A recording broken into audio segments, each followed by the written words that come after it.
Start Network is. Hold no punches! I'm real revolutionary right now. Support this man, Black Media. He makes sure that our stories are told. Thank you for being the voice of Black America, Roland. Hey, Black, I love y'all. All momentum we have now, we have to keep this going. The video looks phenomenal. See, there's a difference between Black Star Network and Black-owned media and something like CNN. You can't be Black-owned media and be scared. It's time to be smart. Bring your eyeballs home. You dig?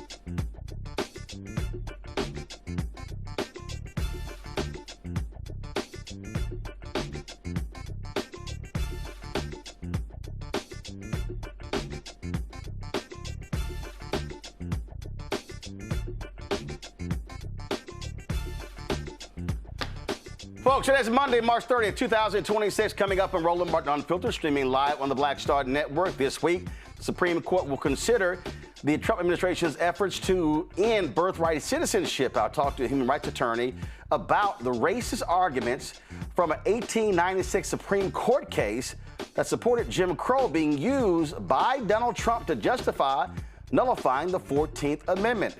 Starting today, you can participate in the largest survey of Black people in American history. The executive director of the Black Futures Lab and the Black to the Future Action Fund will join us to talk about the Black Census.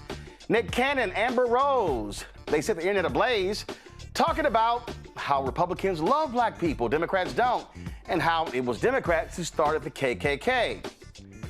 I'll take y'all to class because clearly some people skipped the other half of history class. Yeah. I got something to say about that. Folks, it's time to bring the funk. I'm Roland Martin Unfiltered on the Black Star Network. Let's go. He's got whatever the biz, he's on it. Whatever it is, he's got the scoop, the fact, the fine. And when it breaks, he's right on time and it's rolling. Best believe he's knowing. Putting it down from sports to news to politics. With entertainment just for kicks, he's rolling. It's on go, roll, y'all. It's Roland Martin, yeah. Rolling with Roland now. He's funk, he's fresh, he's real, the best, you know he's Roland Martin now.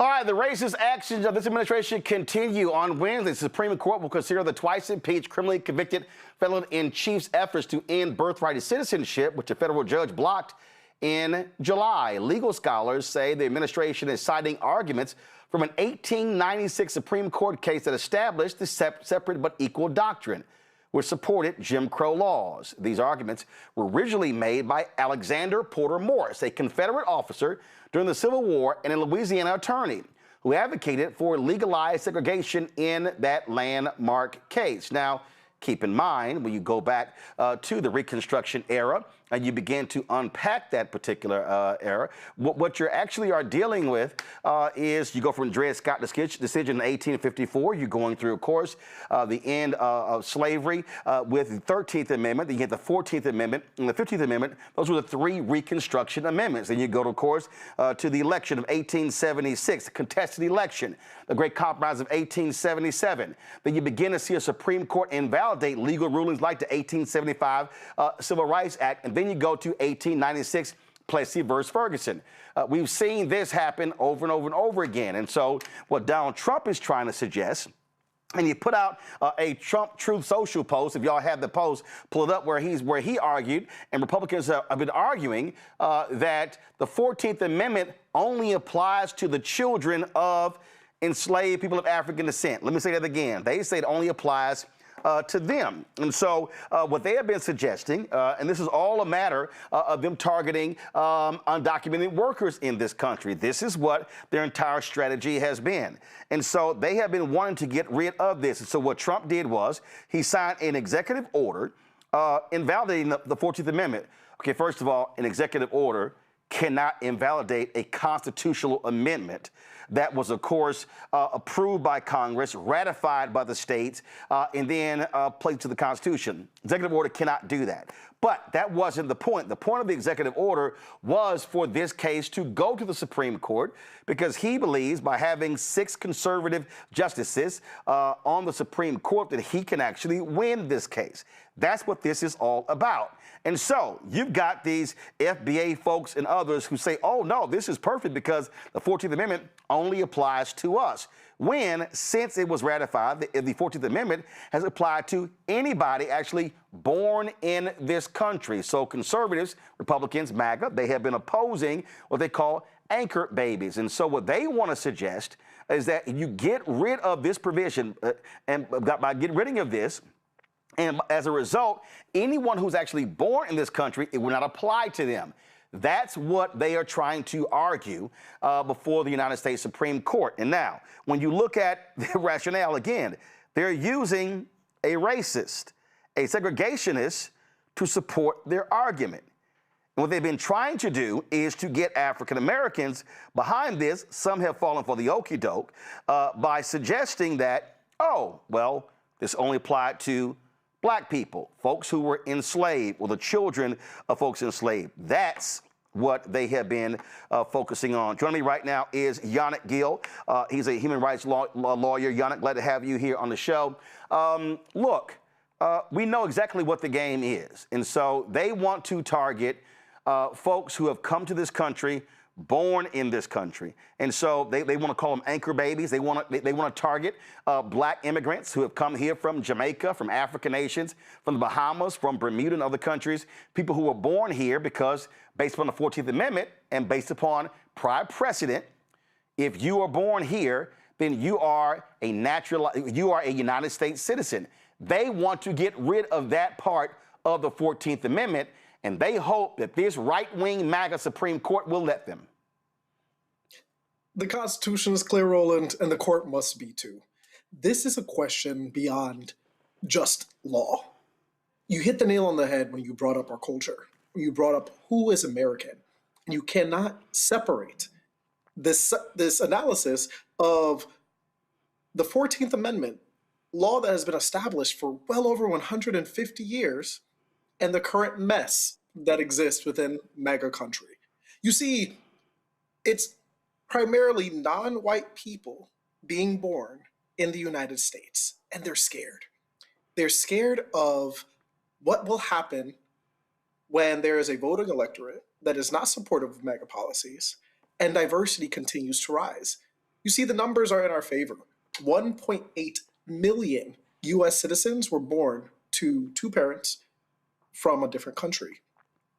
Currently, 4.8, almost 5 million people were born to at least one parent with either a regular status or a conditional status. Think a H-1B visa, meaning they're here seasonally, or even a student visa. The law isn't meant to be changed to where people will be born and not recognized by our Constitution. Not only is it unconstitutional, but it's definitely not something that one man trying to be a monarch can change through an executive order. But here's the problem. But here's the problem. The 14th Amendment was ratified in 1868. That amendment reversed the Dred Scott decision, which took place in 1857. Here's the problem. The problem is that every time we have a Supreme Court nomination here, they talk about stare decisis precedent. But the reality is there really is no such thing as precedent, because a Supreme Court can overrule a previous decision. The fact of the matter is this Supreme Court could very well declare that this portion of the 14th Amendment is unconstitutional. And that's what we're facing. Remember, people also said, hey, the court's already decided precedent when it came to Roe v. Wade. This court, in a case where they were not even, the Mississippi folks We're not even asking for Roe v. Wade to be overturned. They went as far as to overturn Roe, so they even went beyond the case that was in front of them. And that is the danger of the Supreme Court. We have allowed the president to pack a court that is clearly political. And if you just look at the legal decision that they're focusing on, there's 5 words that are at the core of this case on Wednesday: subject to the jurisdiction thereof. But we know how the law works in the United States. We don't care your nationality, your creed, your race. If you're in the US, the law applies to you. Now, there's some discrimination with how it's applied, but anyone born in this country is subject to the jurisdiction thereof. This would be another brazen attack on our Constitution, on our civil rights, on American culture, for them to take away something so inherent, so basic to what it is to be an American. But again, I want people to understand that this court does not care about precedent. If you look at the rulings that they have made when it came to presidential immunity, and just pretty much granting that the president can do anything they want to do, and they ruled in that case for Trump, and he wasn't even, I mean, the issue in front of them, he wasn't even in the Oval Office when those issues came up. And so this right-wing court, okay, positioned by the Federalist Society, positioned by the right wing, this is really the mother lode for them. They were focused on, yes, Roe v. Wade. They were focused on 14th Amendment. And they also want to completely invalidate 1965 Voting Rights Act. And so people need to understand what we're dealing with here. The Supreme Court is the final arbiter. There's no one above them. And so when people say, well, you can pass a law to overturn the decision, but here's a law that was already passed that has been on the books since 1868 that they very well could invalidate and rule unconstitutional. And you have hit the nail directly on the head.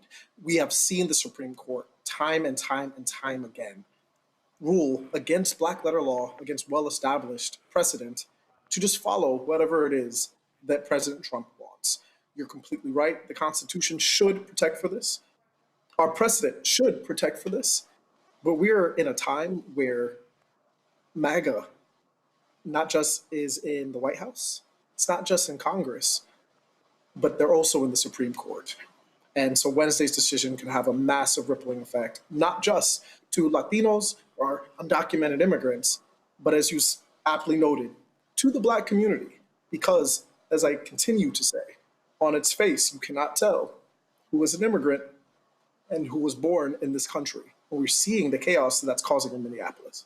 Bringing in my panel right now, A. Scott Bolden, attorney based out of Washington, D.C. Also, Thelma Anderson, creator of the Public Opinion Court, author of Shut Up and Prosecute out of Dallas. Dr. Ome Congo, being a senior professorial lecturer, School of International Service at American University, author of Lies About Black People, How to Combat Racism. Scott, I'll start with you. Again, I need people watching to understand all they need are 5 votes. There are 6 MAGA jurists on the Supreme Court, okay? You've got Sam Alito. You could pretty much say Alito, he's going to rule with Trump, okay? Clarence Thomas absolutely is going to rule for Trump. You've got Neil Gorsuch, who's on the court. You've got Brett Kavanaugh. You've got Amy Coney Barrett. You've got John Roberts. The reality is, out of those 6, Coney Barrett and Roberts may be the 2 who don't flow the direction of the other 4. But people need to take this seriously. You cannot trust this court to say precedent stands, Scott. Yeah, but here's the deal, and hello to your guests for bringing us some legal knowledge on this issue.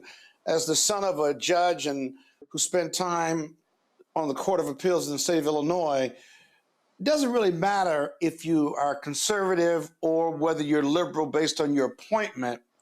With the plain language of the Constitution, you got to do something with it. You got to get around it.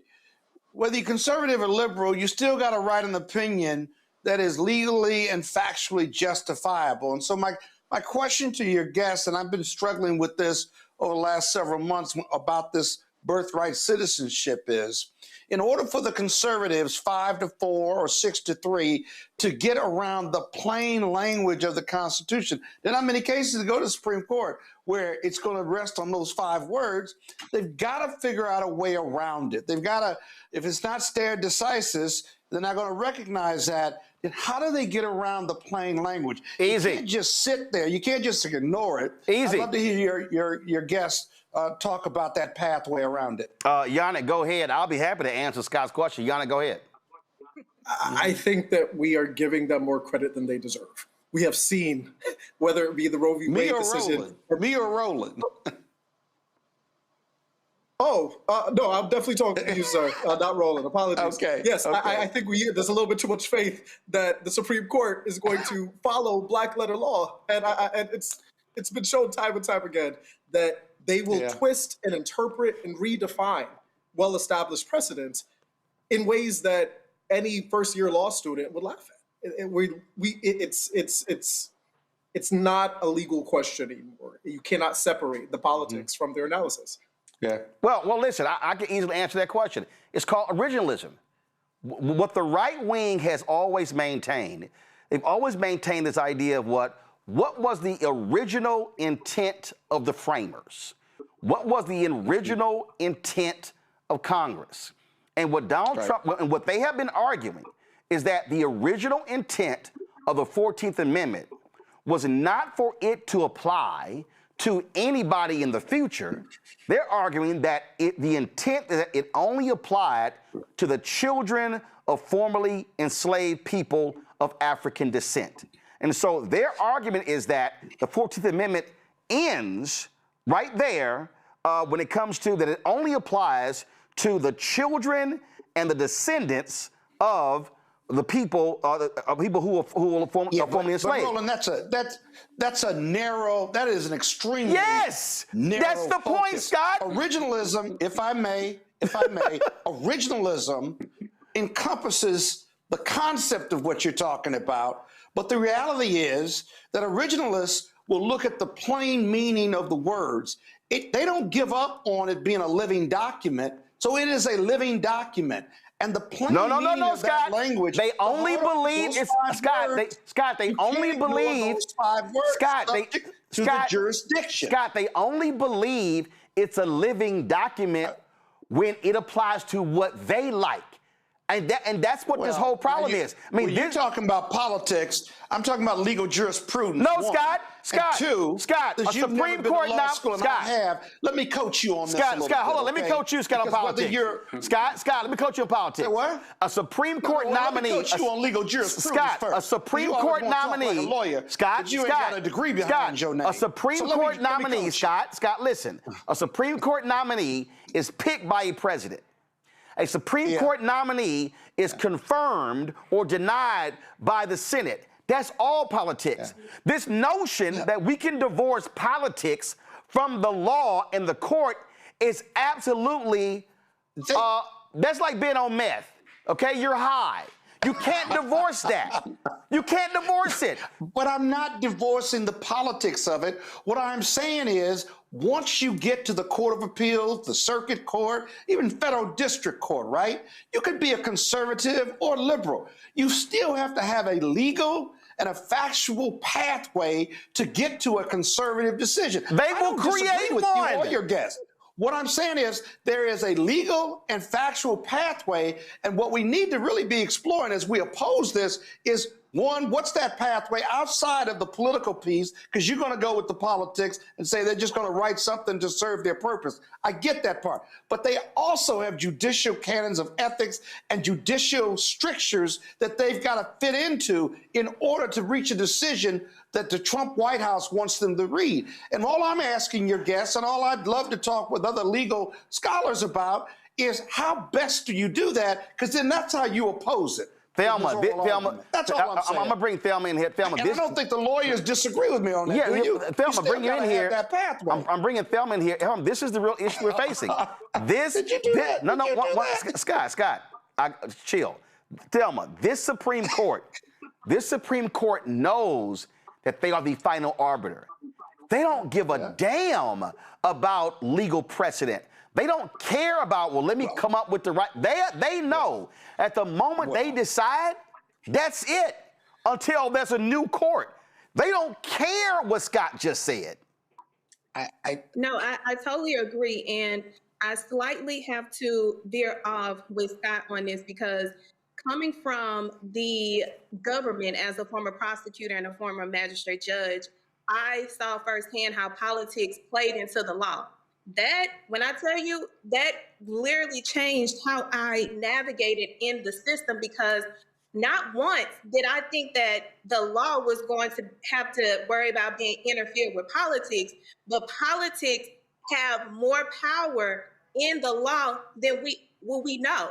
So when we're talking about what the Supreme Court is going to do, yes, we think that they're supposed to, we know that they're supposed to. However, they get to make their final decision because they have been put in a position to do it so freely under this administration. So we cannot minimize how powerful this particular case in the hands of some of the most uneducated, in my opinion, to the level degree that needs to be on the Supreme Court to follow the black letter law, because they're supposed to follow the black letter law. And one of the main words that is very clear in the 14th Amendment is everybody.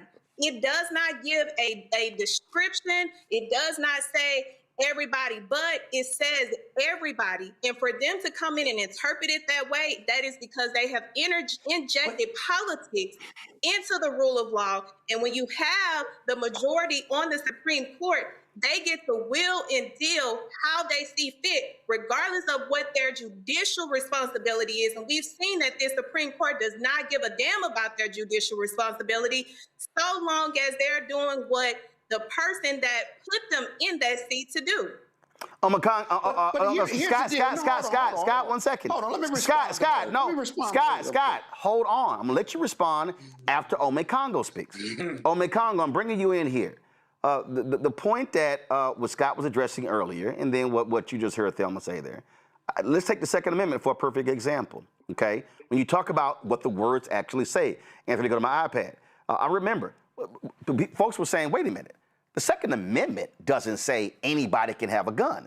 The Second Amendment says a well-regulated militia being necessary to the security of a free state, the right of the people to keep and bear arms should not be infringed. Now, when that case came up, there were many who said, oh my goodness, that applies to a militia for the state. Right. The purists say, oh no, that means everybody can have a gun. Any gun, how many guns you want, as opposed to an actual organized militia, which is an actual unit versus an individual. What we're dealing with here are 6 people, but it's really 4. Actually, I'm going to say 6, 4.5, 5, because Roberts ain't a moderate, Coney Barrett ain't a moderate, but considering how crazy the other 4 are, they might be deemed a moderate. These folks here, they know they have the power to literally rewrite law. I don't trust these people to respect precedent, to respect jurisprudence. I don't trust them to do anything that Scott said. I believe these folks are saying, we can do what the hell we want because we have the power to actually do it, and literally no one can stop us. Ome Congo, hold on, Scott. Ome Congo, your turn. Look, my legal analysis only goes up to about Law and Order. I've watched every season as far as I go. But on the political side of this, we have to be mindful of the fact that, you know, the courts, the Supreme Court, over the years, it has primarily granted rights to various individuals. This is the first, you know, Supreme Court that we're seeing that is actively working to take rights away. And we know it's also going to be coming with the Voting Rights Act as well. And so when we talk about, you know, what the letter of the law, we have a Supreme Court. These justices, they don't care. And they, outside of the tariffs, they pretty much ruled with Trump on pretty much everything, because that was something that was going to affect their dollars. So we can't take this court from what the law says, what the Constitution says. We have to take them as they are. And this is led by Roberts. This is a Supreme Court that is hell-bent on reversing the rights of pretty much everybody who is not a cisgendered white male. And they're going to do whatever it takes to do that. And their mindset has always been damn the law. So this is not, regardless of what the law, the jurisprudence and all of that, this Supreme Court has demonstrated completely that it cannot be trusted to do the right thing. Case in point, I remember when the immunity case came out, and I was seeing all of these guys, J. Michael Ludig, all of these conservative judge luminaries who were saying, "Oh, this is a drop case. It's going to go nowhere. They're going to send it back to the lower courts." And what did we know? They gave him immunity pretty much over everything, which is allowing him to engage in his criminal acts right now and his unconstitutional acts right now. And so, just on that fact alone, this is a reason why we should not trust this court. I love what's being said here on the panel, but we shouldn't trust this Supreme Court to do that based on what the record shows as well. All right, Scott, now you can talk. Yeah, guys, real quick, two things can be right at the same time. I don't disagree with you that they're not trustworthy. And I understand the abortion decision, the immunity decision. I was one of those talking heads saying they'd never do that. Got it, right? The point I'm making is what makes this unique. One, politically, they would have. How do you look at the tariff decision? I can still distrust them, but the tariff decision, where they went directly against the president on something that was near and dear to his heart and yet was killing our economy. So there is some glimmer of hope there. But the fact of the matter is, when you've got a case like this, just consider this, where the plain language of the Constitution is there, subject to the jurisdiction. You've got to do something. I'm sorry. You got to do something to get around it as a conservative jurist. You can't just ignore it and say, this is how it's going to be, this is what it's going to be. Now, Roland, I like your argument saying, hey, the originalists will say, well, this is what it was meant to be. That's true, but that seems to run out a little bit because we're in 2026. So that alone won't sustain it. And because it is a living document, regardless of what originalists think, it's been applied. And you do have precedent that say that if you're born here, you automatically become a citizen. At least 20 other countries say the same thing. So it's not that far-fetched. I practiced with Roberts. I practiced against him before he went to the Supreme Court. I do believe he's a moderate, deeply concerned about being a political court, notwithstanding some of his decisions. And I got to tell you, this huge, huge impactful decision that's going to be he's writing or somebody's going to write, I can tell you at the forefront is, why am I going to be a political court, or why am I going to be dragged into this political process? I don't want to get this wrong. And I do think there's hope. That's all I'm saying is there's hope. Yannick, before you make your point, let me be real clear. Roberts is irrelevant. They have 6 votes. Yeah, I know. Scott. And I got to tell you, I just said the Supreme Court. Scott. Roberts could roll with Ketanji Brown Jackson, Sotomayor, and Kagan. It's still 5-4. And this is, and Yannick, this is the point that people need to understand. I listen to so many people. Matter of fact, but I'm even go before Hillary. When Obama was there, Rahm Emanuel, one of the reasons why I will never support his sorry ass for the Democratic nomination, Rahm Emanuel used to shit on progressives because all they talk about is the goddamn court and the federal bench. Yeah, dumbass. Because at best, Obama was going to be there 8 years. Federal judges can be there for 30, 40, 50, 60 years for life. And so what ended up happening? I remember people all the people were sitting here saying, oh, Supreme Court, the Breonna Grays of the world, Supreme Court not going to be an issue when Hillary was running against Trump in 2016. Was it? Yes. Trump got three Supreme Court picks.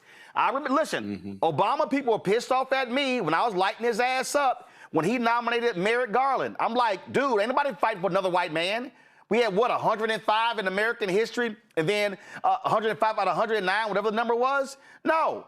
I knew that was going to be a major issue. And so for people who are sitting their asses at home, who say elections don't mean nothing, my vote doesn't matter, well, guess what? Your lack of voting is the reason why Trump got 3 votes on the Supreme Court. The reality is this, Yannick, if 2016 election had gone different, progressives/liberals would have a majority in the Supreme Court right now. It would be 6-3 progressive/liberal versus 6-3 MAGA conservative. Let me add. Hold on, Thelma, 1 second. Yannick, go.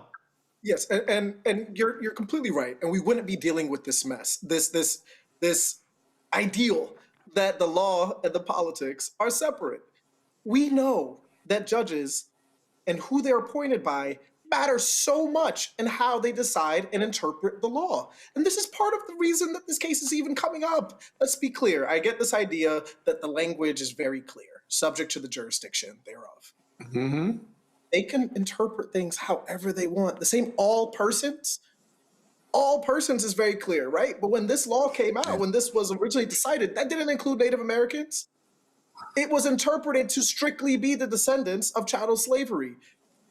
How things are interpreted will intimately be impacted by the politics and who is reading, more importantly, who their audience is. I'll end with this. Keep in mind, this is the same person, the same president who entered into the political world by challenging what? The citizenship of President Barack Obama. This has always been part of the larger conversation. Anyone who is deemed non-white will have their citizenship challenged because they don't want them to vote.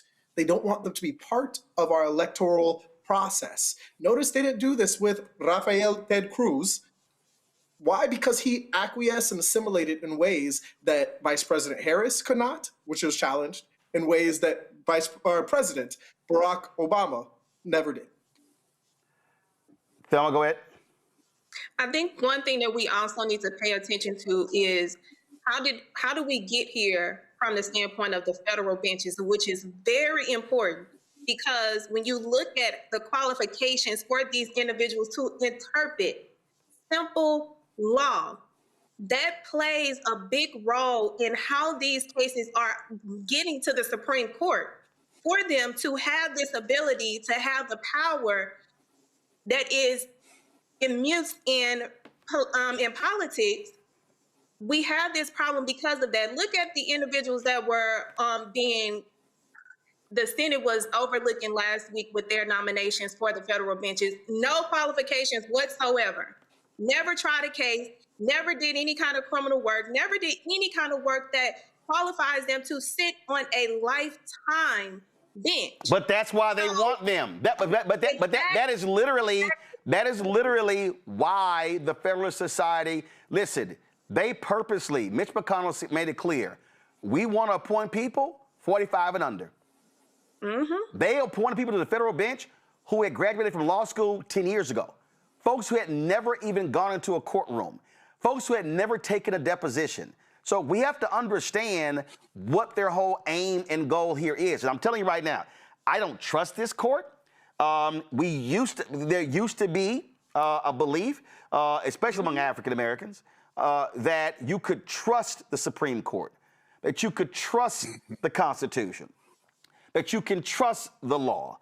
One of the reasons, whenever I hear these right-wing people talk about black people in the federal government, not understanding that black people knew and understood, I'm going to cover this in less than 30 minutes, black people knew and understood they couldn't trust states, especially southern states. And so the only redress we had was the federal courts. The only reason we were able to defeat Jim Crow was because of the federal courts. Dr. King often said, be true what you put on paper. The problem what these folks want to do, primarily, Yannick, because of the Black freedom movement, the civil rights movement, because all of that, they are literally angry. They believe that the fall of America, the decline of America began with the 1964 Civil Rights Act, the 1965 Voting Rights Act, 1968 Civil Rights Act, Fair Housing Act. In fact, let me take it back. No, that was the second Reconstruction. They actually believe the decline of America began with those first 3 Reconstruction amendments, the 13th, the 14th, and the 15th. So it's no shock that they are attacking voting rights, 13th, they're attacking the 14th Amendment, and all you women, white women, guess what? They also hitting your ass when it comes to voting too. So they believe, I don't trust these people at all. You have a significant number of them, Yannick, who believe that this country was meant to be controlled, run, and decided by white men. And it's clear, as you pointed out, with the SAVE Act, it's clear with how you're seeing the Supreme Court pull cases that should have never made it this high. And you're hearing it black and white from the President of the United States, not on a hot mic, not on a leaked memo. He's saying it to our faces. This is the same president that, again, has been attacking folks, black folks, Latinos, the Muslim community, outright. You cannot separate citizenships and attack thereon from white supremacy. It's a core tenet of it, whether you call it white nationalism, white Christian nationalism, white replacement theory, it's all one and the same. And attacking who is a citizen, who has a right to vote, who has a right to stand in a room and get an education, has been part of the playbook for centuries. Absolutely. Well, we'll certainly be waiting for those arguments on Wednesday. Yannick, we appreciate it. Thanks a lot. Thank you. Folks, going to a quick break. We come back. We're going to talk about the largest survey of black people in the country. That's next, right here on Roland Martin Unfiltered on the Black Star Network. Why does it feel like we're going backward? Voting rights under attack, schools stripped of funding, black history erased. This is the Trump MAGA agenda. They want to take us back. They are redrawing congressional lines in states across the country, deciding who gets power and who gets silenced. We see what this is, a power grab. Virginians won't be fooled. Show up, vote, take back our power. It's a temporary measure that gives the people, not politicians, the final say. Vote yes by April 21st. My name is Bill Duke, and you're watching Roland Martin Unfiltered.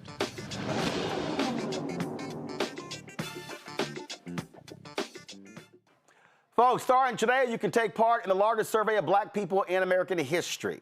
The Black Futures Lab aims to engage 300,000 African Americans from all 50 states to participate in the poll and share their primary social concerns. Kristen Powell, the Executive Director of the Black Futures Lab and the Black to That Future Action Fund, joins me right now. Kristen, glad to have you here. Walk us through this. This is the third or fourth year of this. This is our third time doing it. And thanks for having me, Roland. So last year, how many people participated last year? So we did it in 2018 with 30,000 people, and then again in 2022 with 211,000 people. And we're at it again, and we're going to reach 300,000 this time.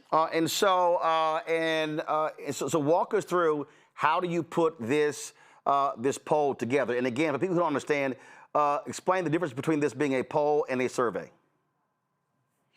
Yeah, so it is a survey. And there's a lot of people that have come together to put this, bring this to life. So we've talked to lots of different Black organizations.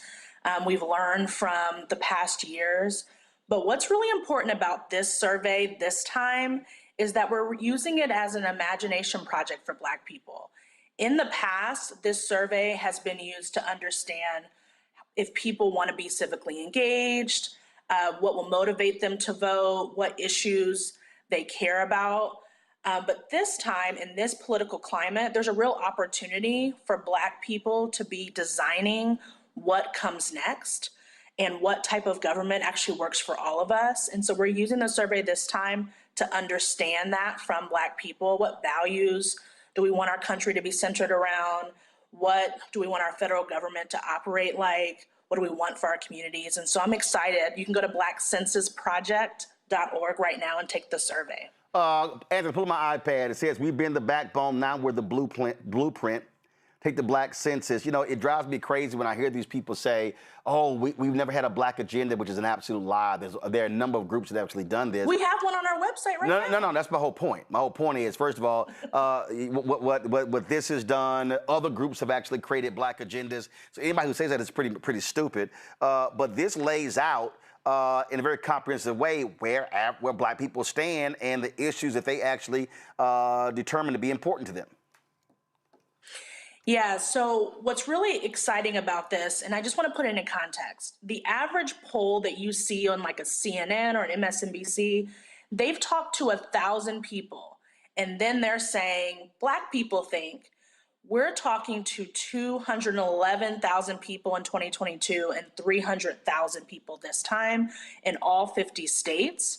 Black people are not a monolith, so we're talking to folks that are incarcerated in rural communities, Black people who are immigrants, Black people who are educated, all different types of folks, so we can have a real comprehensive understanding of what Black people want.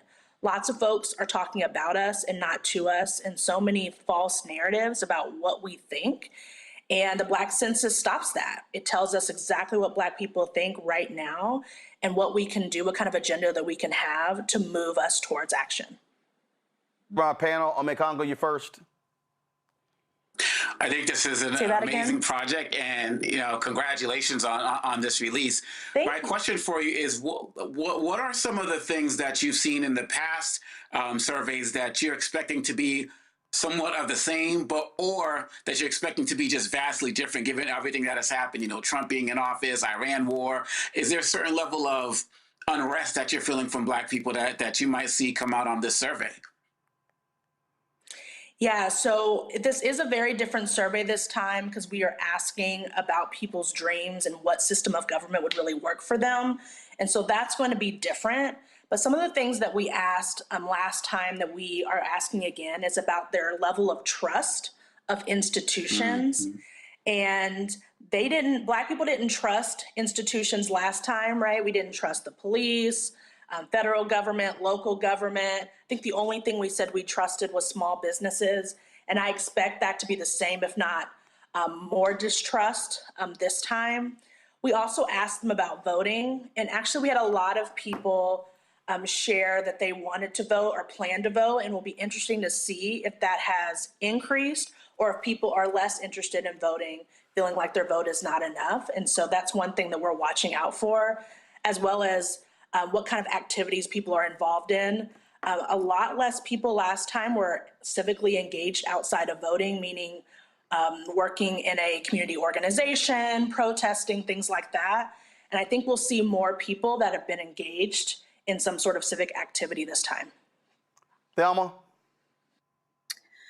One of the questions that I had, because I participated in census in the past, how do you think the results that you receive are going to impact or have some type of impact on local and state government officials in utilizing the data that you all collected in order to integrate some of the changes that can come from the responses that are received?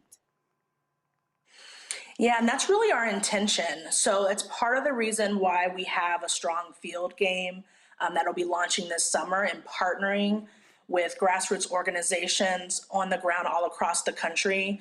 We work in rural communities in the South, and we have been moving a Black economic agenda based on census results in towns like Valdosta, Georgia, where we have seen an increase of voter engagement because of our work. But our goal is to partner with more and more organizations across the country to be moving state and local campaigns, because that is where we're going to see a shift of balance of power. Scott? Hi, Scott Bolden here. I'm interested in your survey. I'm interested in what Black folks value as important in their lives on a day-to-day basis. Like, what are the top 5 things people care about most that look like me, or the top 10 things? Does your survey cover we don't those know things?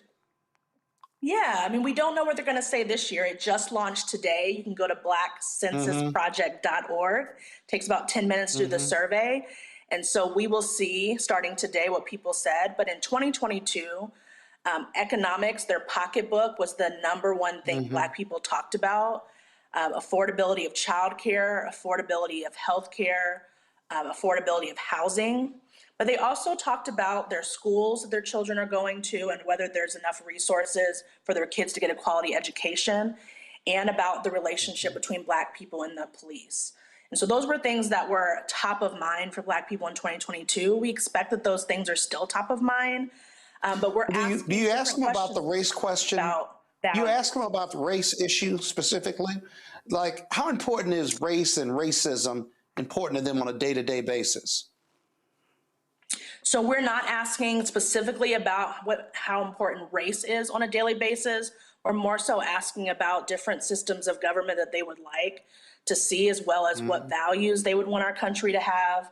But we do ask them why they don't trust systems, and typically how they're treated because of their race is the top reason. All right, then, folks, go to blackcensusproject.org. blackcensusproject.org. As Christian said, only takes you 10 minutes to fill the survey out. You can follow Black Futures Lab at all of these right here, TikTok, Instagram, Facebook, X, YouTube as well. So again, go to blackcensusproject.org. Christian, when will it close? We are going to keep going till we get to 300,000, but we are going to release the first set of data in August, September in order to help organizers and campaigners prepare for the midterm elections. All right. Look forward to having you back to discuss that. Thanks a lot.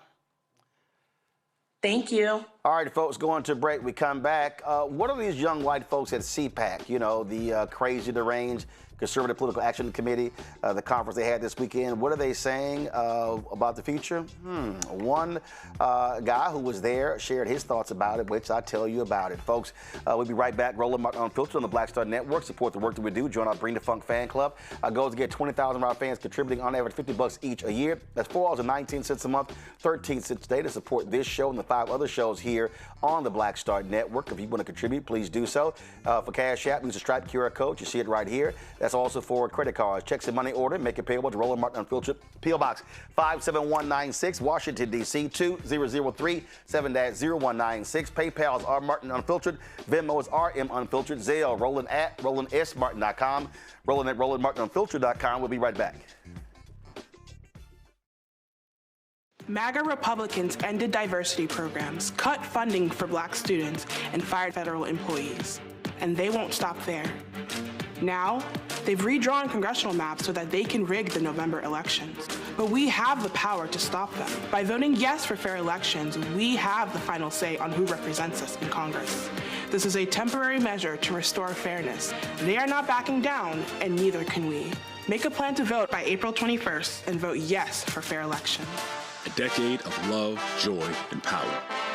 Black Voters Matter is 10 years old, and we are just getting started.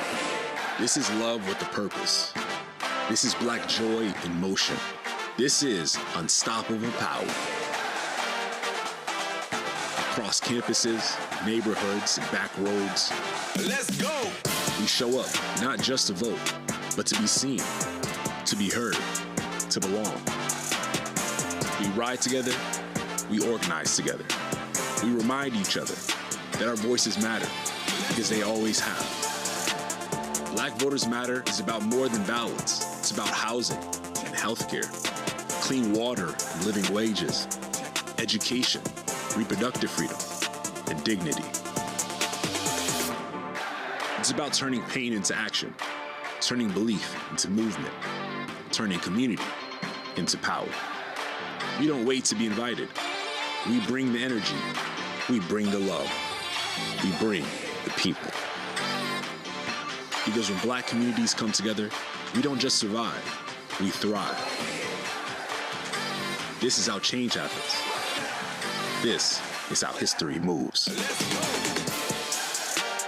We organize, we build, we win. Hey everybody, I'm T.D. Jakes, and I want to encourage you to watch Roland Martin Unfiltered. It'll blow your mind.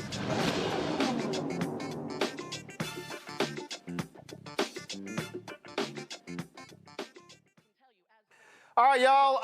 CPAC held their conference over the weekend. No, this is not Drewski. This was actually one of the participants. You know, they were complaining about his video, saying, my God, he was making fun of Erica Kirk. Nah, He was making fun of all y'all crazy folks. All the nutcases were there. Donald Trump spoke to them as well this weekend. And if you want to understand how crazy and rabid this next generation of MAGA is, all you have to do is listen to what they've been saying. The next guest, actually the next this video here, he was on MSNBC. He's with the Good Liars. You know, they always go around, they go to these MAGA events, and they ask these idiots questions, and they pretty much are stupid when they answer the questions. And so he was there talking to a number of these young white men. Listen to what he had to say. Some of the people that were there who were younger, in their 20s, they said they came to kind of see the funeral of CPAC and just confirm that it really was over. Well, what do they think is coming next? It dies, and what takes its place? Well, I think it's turning point. I think it's turning point, and I have to say, I think some of the things that some of the younger people that I talked to were a little bit scary, because they were saying things that sounded a lot like white nationalism. It sounded racist, to be honest. What did they say? Well, they were saying basically that the United States was founded by Europeans, and that is the identity of the United States. And it was a mission from God to conquer a land, and the United States was conquered by Europeans, and now that they're blessed. The United States is blessed by God because of conquering the people that lived here before. And it was more about religion and more about Christianity and that identity, and that included things like teaching the Bible in school and teaching it literally, like Noah's flood actually happened, all these things actually happened. So it was very different from the people we talked to before who were like, Trump is number one. This was it seems like it's moving in a different direction that is not Trump, and to me, I find that worrying. And I've heard this from talking to people who have children who are in their 20s or in college. They'll say, "Oh, my son is watching Nick Fuentes all the time," and it's like people you wouldn't expect. Like I think a friend of mine would say that they had a friend who just got really into Nick Fuentes. So it's happening, and you're kind of seeing it bubble to the surface now, which it's very different from the Trump rallies we've gone to. Like the way people are talking about this is very different than what we heard in the back. Did we not tell y'all this was going to happen? Did we not tell y'all what was happening is that the right wing was scared to death of the direction of this country post George Floyd's murder? What did we tell you? The Black Lives Matter movement was the first black-centered movement in American history where a majority of the country agreed with it. These white conservatives said, no, we can't have this. And so, 2021, they said we got to destroy Black Lives Matter. 2022, they said, oh, critical race theory. We got to lump everything black and diverse under CRT. 2023, they said we've got to attack woke. 2024, it was all DEI, DEI. What's the result? Turning Point USA Rising. Charlie Kirk slamming Dr. King, saying the 1964 Civil Rights Act was a mistake. All of a sudden, these white folks are saying, oh no, the greatest threat to the future of America was happening to white men. They can't get jobs. They can't get married. Even white women don't want them. And so everything was about, oh my God, how things are rough for them. So when you start looking at polls and surveys, they start saying that white racism was just as debilitating as discrimination against black people.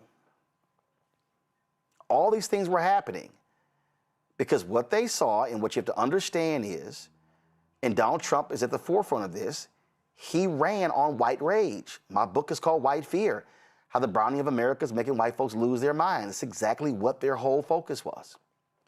And so it's no shock what they've been doing.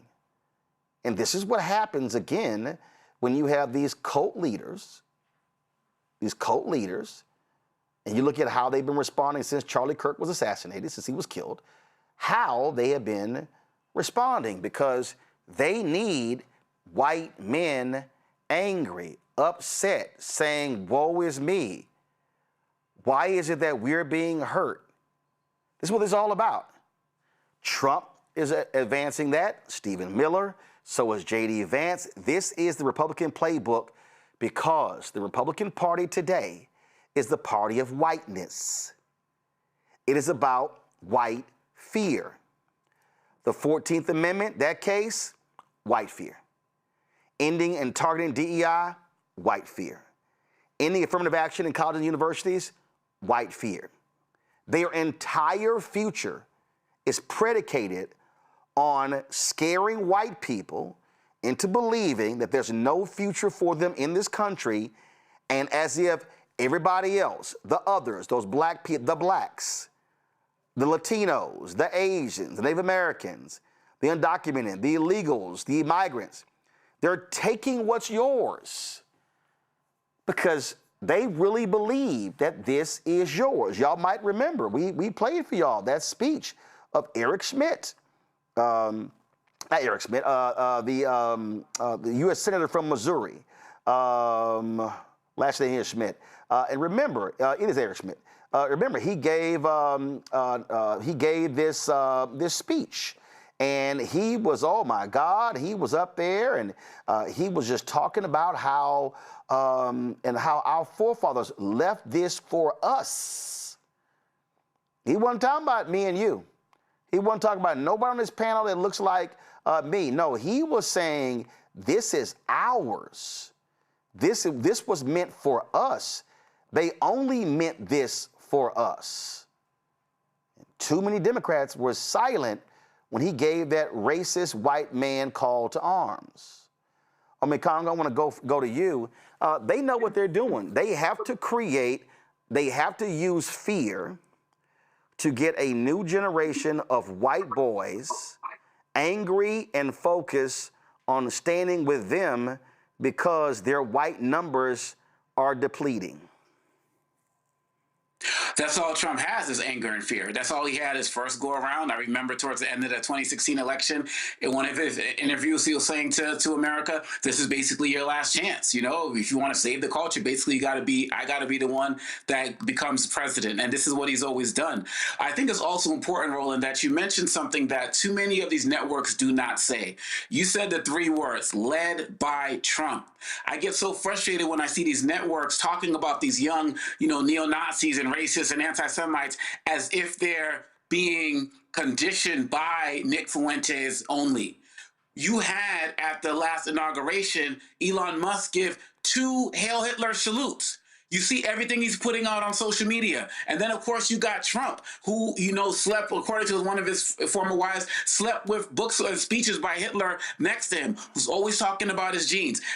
Stephen Miller, of course, you already mentioned. So this idea that these guys are being radicalized and socialized by these podcasters and the like, it starts at the top. Look, we know the last 2 Republican presidents before Trump, the Bushes, they had policies that we felt like were racist and hurt the black community and the like, but they never openly embraced being a party that allows in white supremacy. And J.D. Vance and all of these guys, they are partnering with people all across the globe. When you talk about France, when you talk about Germany, they are building a white internationalist network. And so if people are not willing to seriously talk about where it's coming from the top, they are never going to get anywhere, because all they're going to do is target the Nick Fuentes of the world and not deal with the real problem that we have neo-Nazis and racists and homophobes and anti-Semites in government. We got guys like Hegseth running a whole religious holy war against the people of Iran who wants to kill all Muslims. Like, start there and work the way down. And if you actually start at the top, we could actually maybe come up with some policies and ideas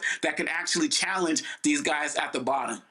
Scott, Utah Senator Mike Lee tweeted this out over the weekend.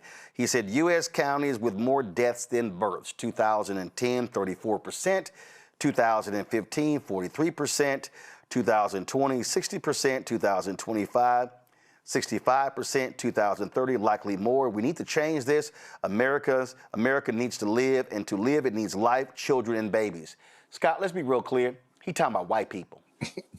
He's talking about white people. He's talking about white people. And Elon Musk has been going crazy on worldwide fertility rates, and they really been talking about the fertility rates of white people. The fertility rates of white people in the United States, in France, in Germany, in Ireland, in Italy, in all of these European countries has been dropping. You cannot blame us for white people stop screwing. That ain't got nothing to do with us. That's white on white problem. That ain't got nothing to do with us.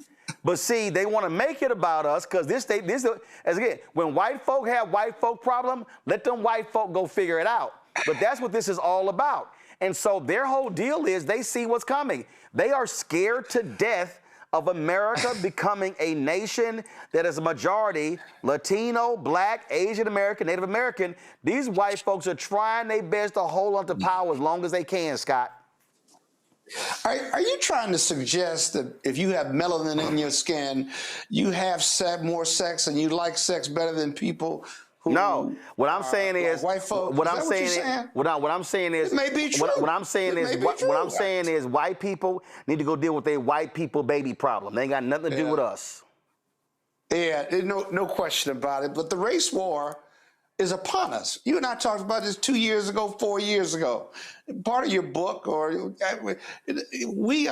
people say we're headed towards a race war.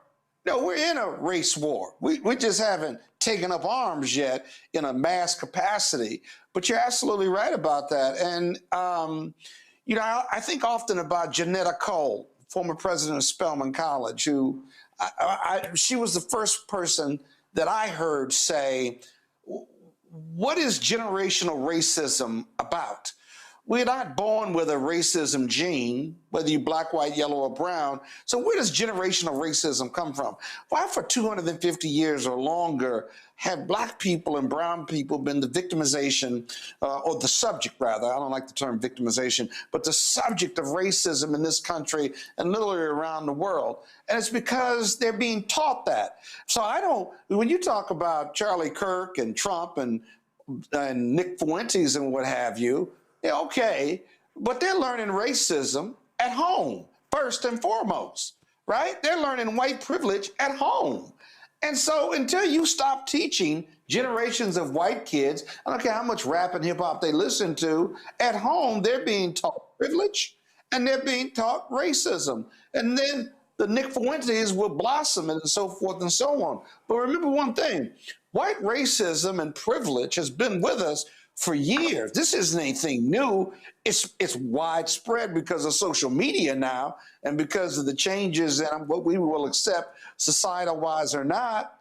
But they've always been here. And if they've always been here, Donald Trump has turbo boosted white rage and white fear because he's got a huge platform called the White House. Now, you and I are going to disagree on my last point. My last point is, with someone who has a bullhorn and the platform of a president like Donald Trump, who could care less about taking chances, he's one of the most powerful leaders of a movement, if you will, against black people, then what happens when he either steps down or is no longer with us or gets whatever he's going to get? What do you mean, what when his happens? life is over? Well, who is going to replace the whole party? Donald Trump as head of this movement. The whole party. I don't think he's replaceable. You're wrong. And you can say MAGA's phase, but MAGA's been here already. You just know more about it now. You're wrong. I'll tell you right now, I don't think it has the light or the fire. You're wrong. At the level we're fighting right now. You're absolutely wrong. We need to take advantage of that. I may be wrong in your opinion, but I'm right in my opinion. No, you're not. I think there's life for MAGA after Donald Trump. No, you're not. I know you disagree with that. No, you're not. You always disagree with shit. No, you're But not. I'm just saying. Because first of all, I don't think again, it survives without listen, Donald Trump. you wrong about. Give me the top 3 reasons why it survives without Donald Easy, Trump. Scott. Number one. First, Give me the of all, top 3. Scott, it's real simple. You're wrong about pledging Kappa, and you're wrong about this. This is this is very simple. MAGA, Scott, listen. So let me educate you, okay? MAGA is the Republican Party. There's no such thing as the Republican Party and MAGA.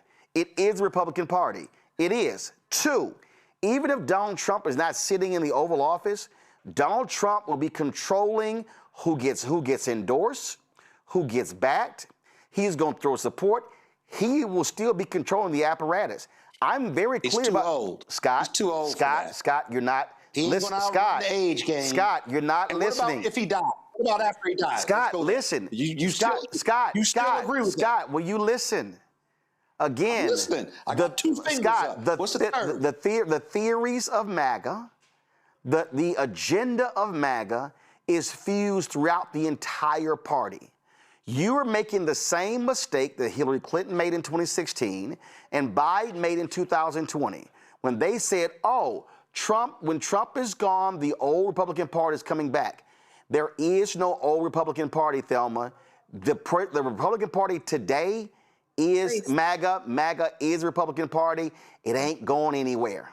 Thelma? No. They've been racist. Scott, Thelma now gets to talk. Yeah. Scott, Thelma now gets to talk. Always going to her. You need to come back to me, Scott, sometime. I'm not coming back to you. Thelma, go. Come back to me. No. I got stuff to say. You Scott, stop talking. Go, Thelma. When we start talking about the identity of the Republican Party, the one thing that I will give them credit for is understanding how to just make it plain for their people to get it in their long-term memory. That's the one thing that I would give them, because what they're saying is, if we say it over and over, that means it's true. And we know with the white community, they don't fact check it. But if you bring that to a minority, you bring it to a black person, I'm like, look, I know you lying. That don't even sound right. We questioning it. But the white community, the white men specifically that are in MAGA, know that we can make white mediocre men believe that they are on the bottom of the totem pole, and we got to strap up our boots and make sure that we are still standing at the end of this. So they're using white fear to target the mediocre white dumb men because they fall for anything. And it's no wonder that they are afraid of their race declining, which is why they went after Roe v. Wade, because white women don't even want to be with them. So if you can't even get your white women to come and procreate with you, then you know you do. So now we got to go and continue to chip away and add these nuggets and add these dynamites to make these mediocre white men, because what Trump said, he only wants dumb men, specifically white men, around him because it makes him feel superior. So if he didn't tell y'all that y'all was dumb before, he definitely told y'all that's why they target y'all. That's why they are reinforcing over and over and over again, because that's the only way that they're going to keep y'all in line with their theory to make it make sense, so that y'all can continue this false narrative as if y'all are being targeted when y'all are not. In fact, if you want to understand their racism right now, this was a tweet that was sent out little more than an hour ago by the taxpayers paid for this. This is the Department of Homeland Security. These dumbass posted, "It's time to go home. Take advantage of the historic and generous CBP home deal we are offering to illegal aliens, a $2,600 exit bonus and a free flight to your home country." This is what they put up about Haiti. Haiti is waiting for you to come home. Fly DHS Airlines for free. Then they put fly to Cambodia for free. Fly to Bangladesh for free. But you got to remember, Trump has no problems telling white Afrikaners, y'all are more than welcome to come here, because they want only white people in America. Yeah. All right, I got to go to break, short break. When I come back, you know, I really was trying not to have to deal with this Chili from TOC stuff, and then Nick Cannon and Amber, whatever her name is. But I'm gonna have to deal with it, because clearly a lot of people fell asleep during a huge portion of their history class. My deconstruction when we come back. Roland Martin Unfiltered on the Black Star Network. MAGA Republicans ended diversity programs, cut funding for black students, and fired federal employees. And they won't stop there.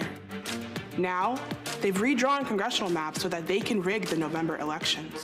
But we have the power to stop them. By voting yes for fair elections, we have the final say on who represents us in Congress. This is a temporary measure to restore fairness. They are not backing down, and neither can we. Make a plan to vote by April 21st and vote yes for fair elections. With medicine and science under attack, I want to keep you and your family informed and healthy. I'm Dr. Ebony Hilton, and I knew at the age of 8 that I wanted to be a doctor. So I studied hard and became the first African-American female anesthesiologist hired at the Medical University of South Carolina since its opening in 1824. And I always say I was made into a doctor, but I was born to be a mom. And as a new mom, wife, sister, daughter, and friend, I understand how frightening a medical crisis can be. I care for individuals on some of the worst days of their lives, and it's my mission to provide you with a safe space to gain clarity on issues affecting your mind, body, and soul. I recognize that there are health disparities, particularly as it pertains to race, and I want to help bridge the gap between you and your healthcare providers. Join me every Thursday for Second Opinion on the Black Star Network, where each week I'll invite experts from various medical fields to share the latest health news. We'll discuss topics such as the vaccine debate, mental and sexual health, medical bias, infertility, menopause, andropause, nutrition, and aging. Together with my medical colleagues, we aim to provide you with a second opinion. Don't miss it, Thursdays only on the Black Star Network. I'm Ryan Wilson, CEO and co-founder of The Gathering Spot, and you're watching Roland Martin Unfiltered on the Black Star Network.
All right, y'all. Okay.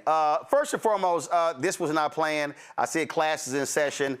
We had some students with Clark Atlanta University visiting us today, so this was not planned, but we're going to work with it, okay? So, y'all, let's deal with this here. This weekend was absolutely stupid, crazy, outlandish. First and foremost, we find a story gets posted saying that Chili from TLC is MAGA, all right? Midas Touch comes out and says that she gave to Donald Trump and Republicans. She follows a number of different MAGA folks as well.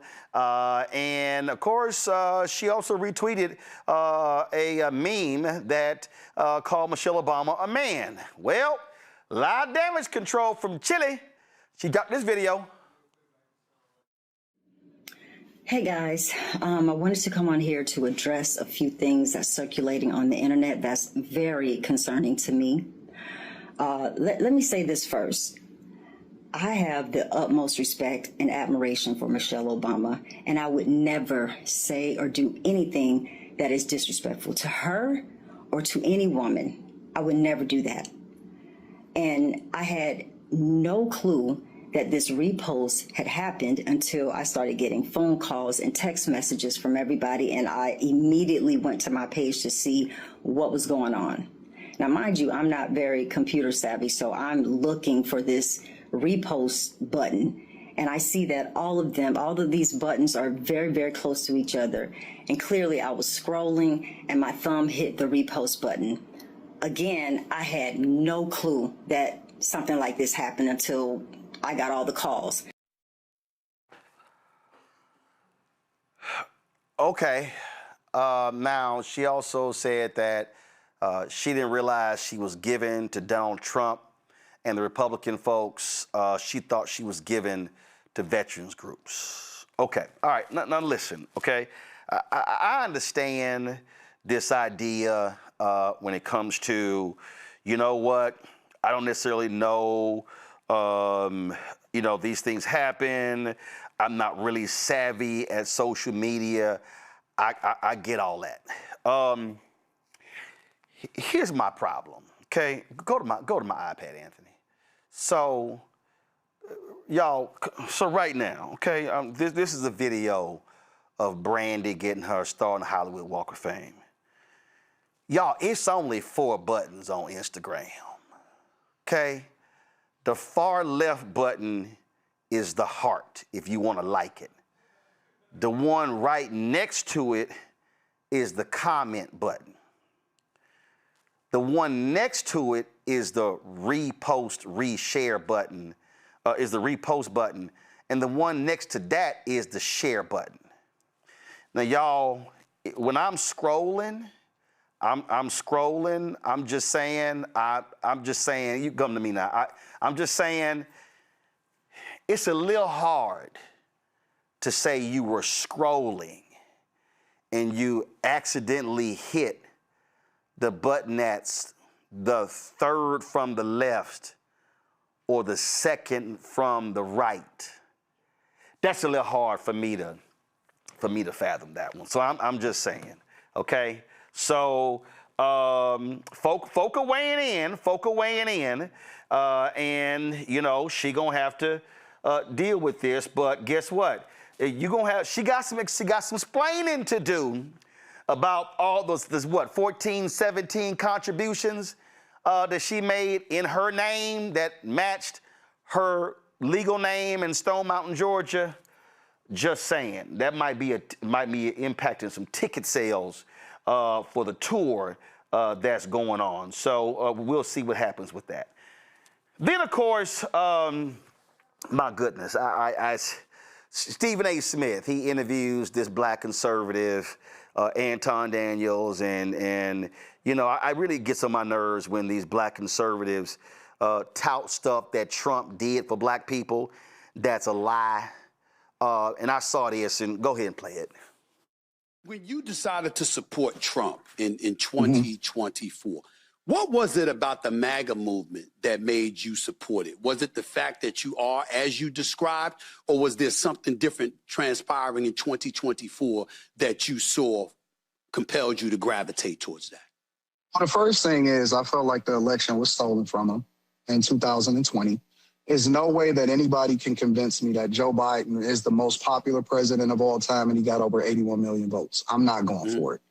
The second thing is that I start to take a deeper look at my own life, right? Because especially as black people in the community, we taught to automatically vote Democrat regardless because we black, right?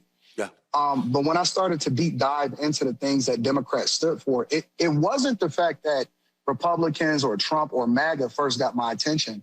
The first thing that got my attention is the things that I didn't align with the party that I had been voting for based off of what my family told me to do, right? I don't believe in men and women's bathrooms. I don't believe in, you know, a lot of the stuff, my dollars going to the federal government and letting them manage my money more than I can. You know, I believe in smaller government. I believe in spirituality. I believe in a lot of the things. And so when I started to figure out, what are we doing? Why am I voting this way?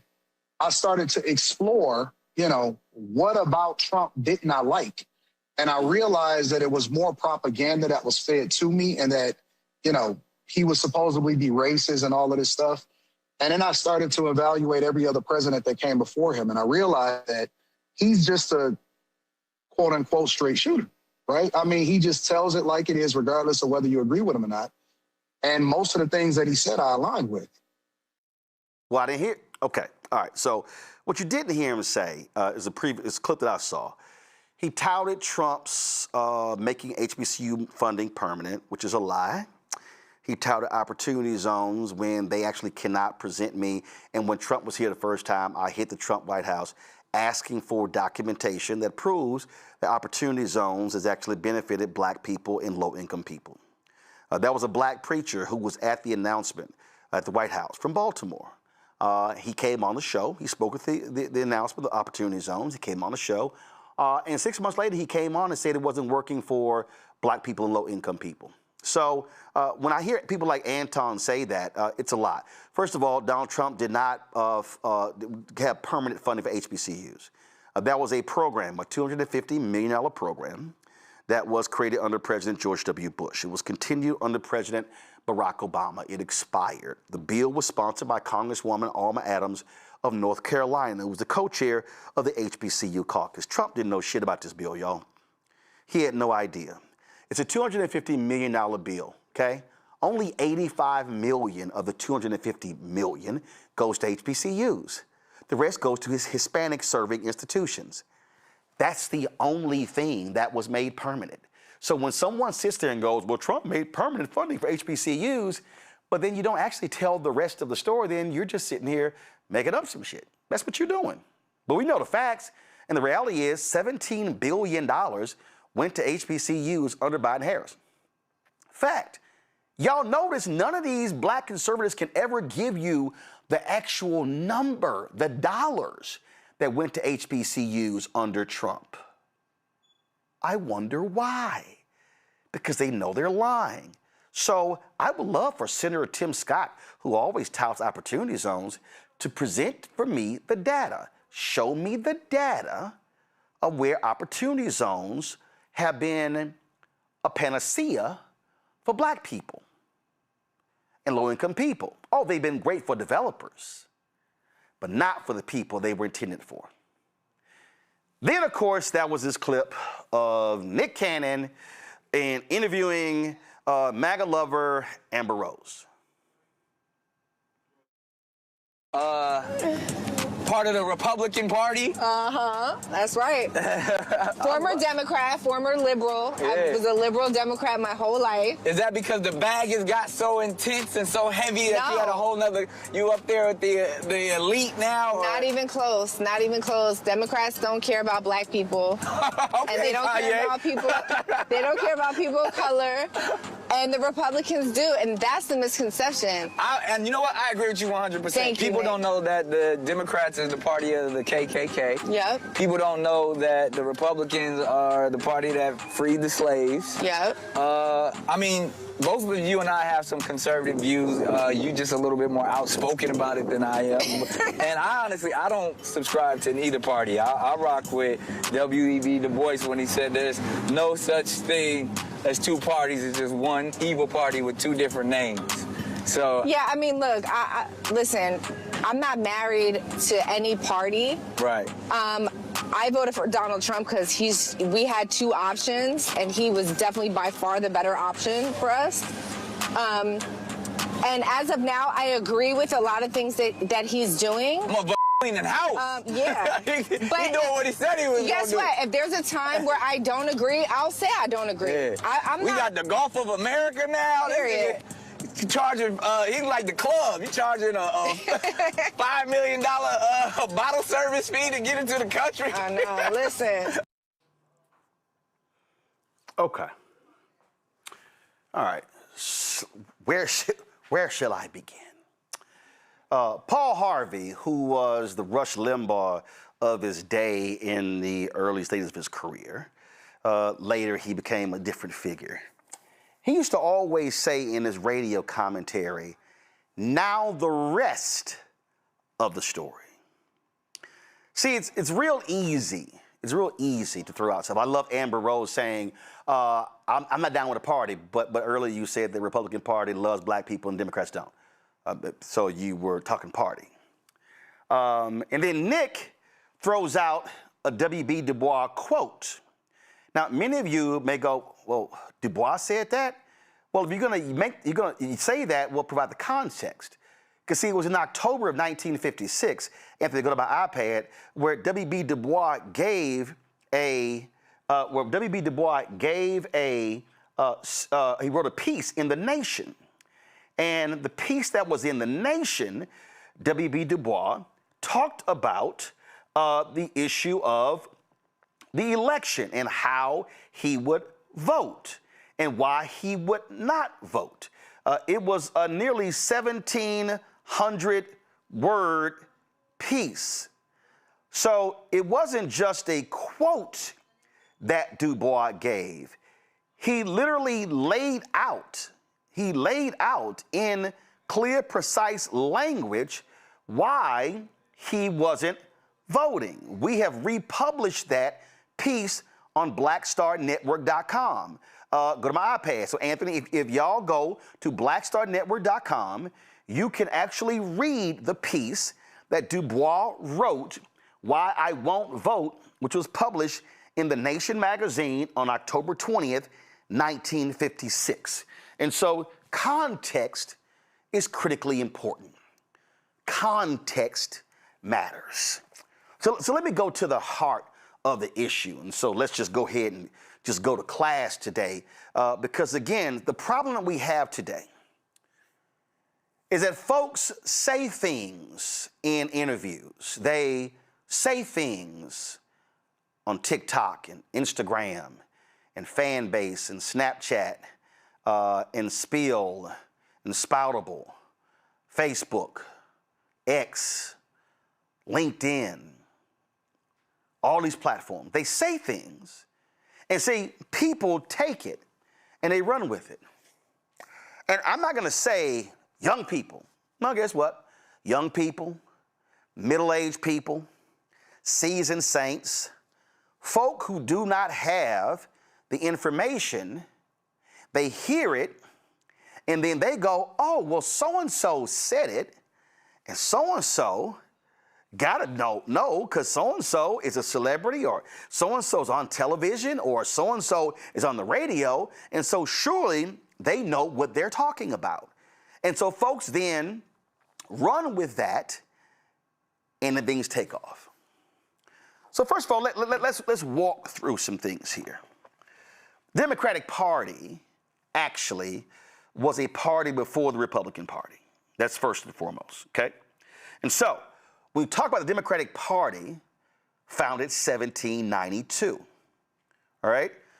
1776, blah, blah, blah, whole America founded, go through the whole constitutional fight, Democratic Party founded. People supported Thomas Jefferson and others. Now all of a sudden, you get to the 1800s.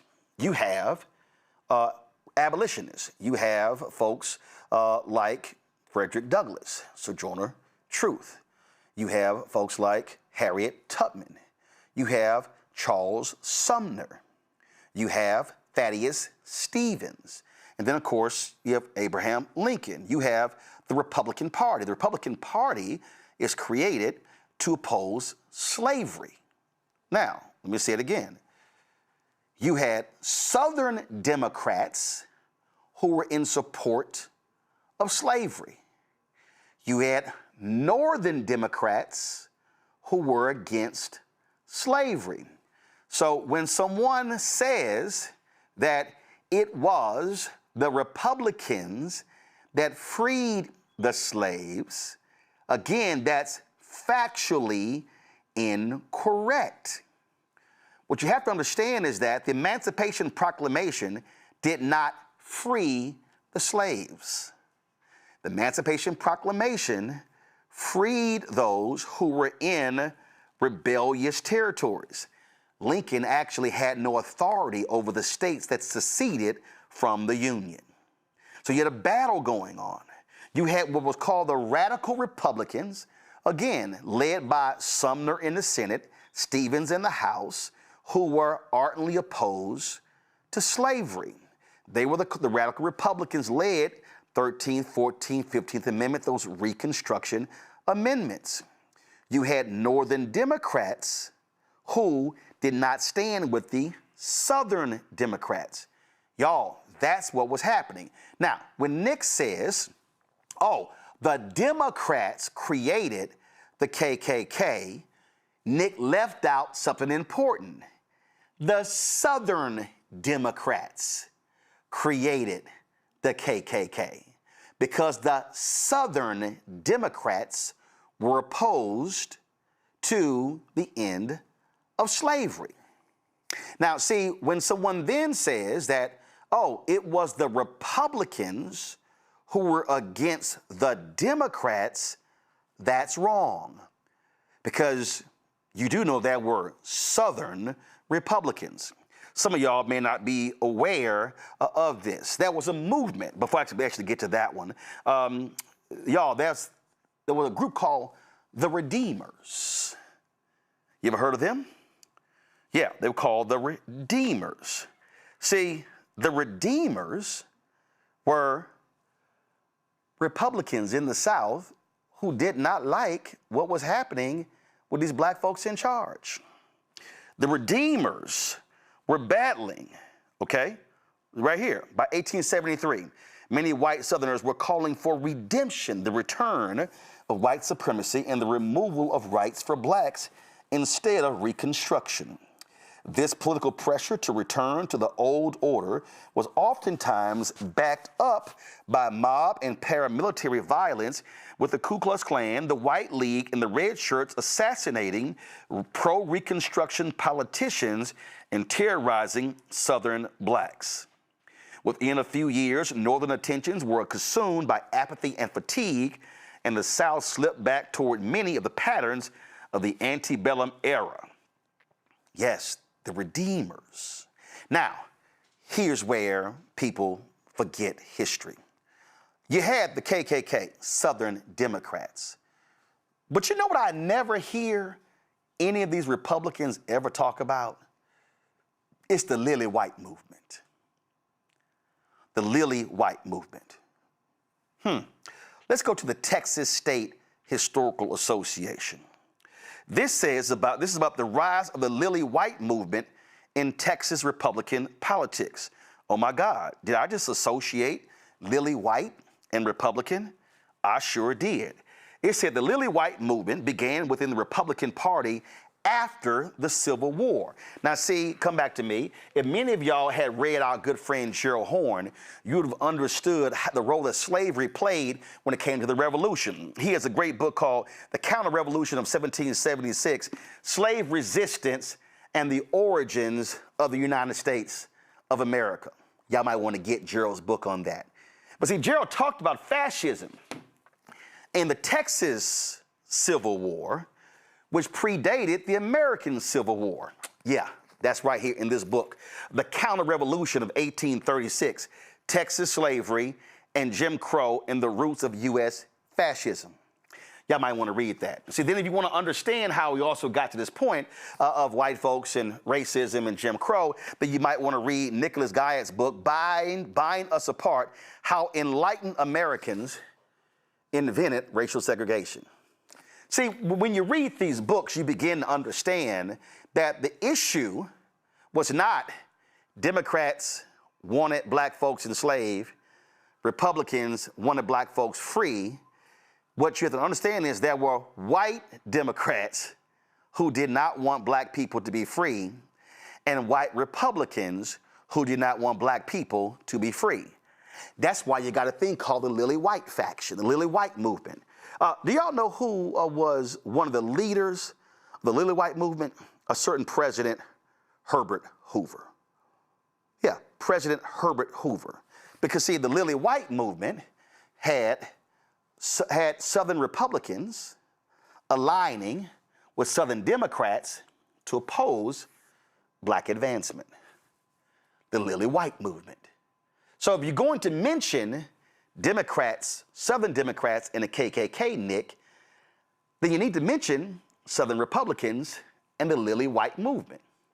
Now, if you go further, one of the most racist presidents we had followed Hoover.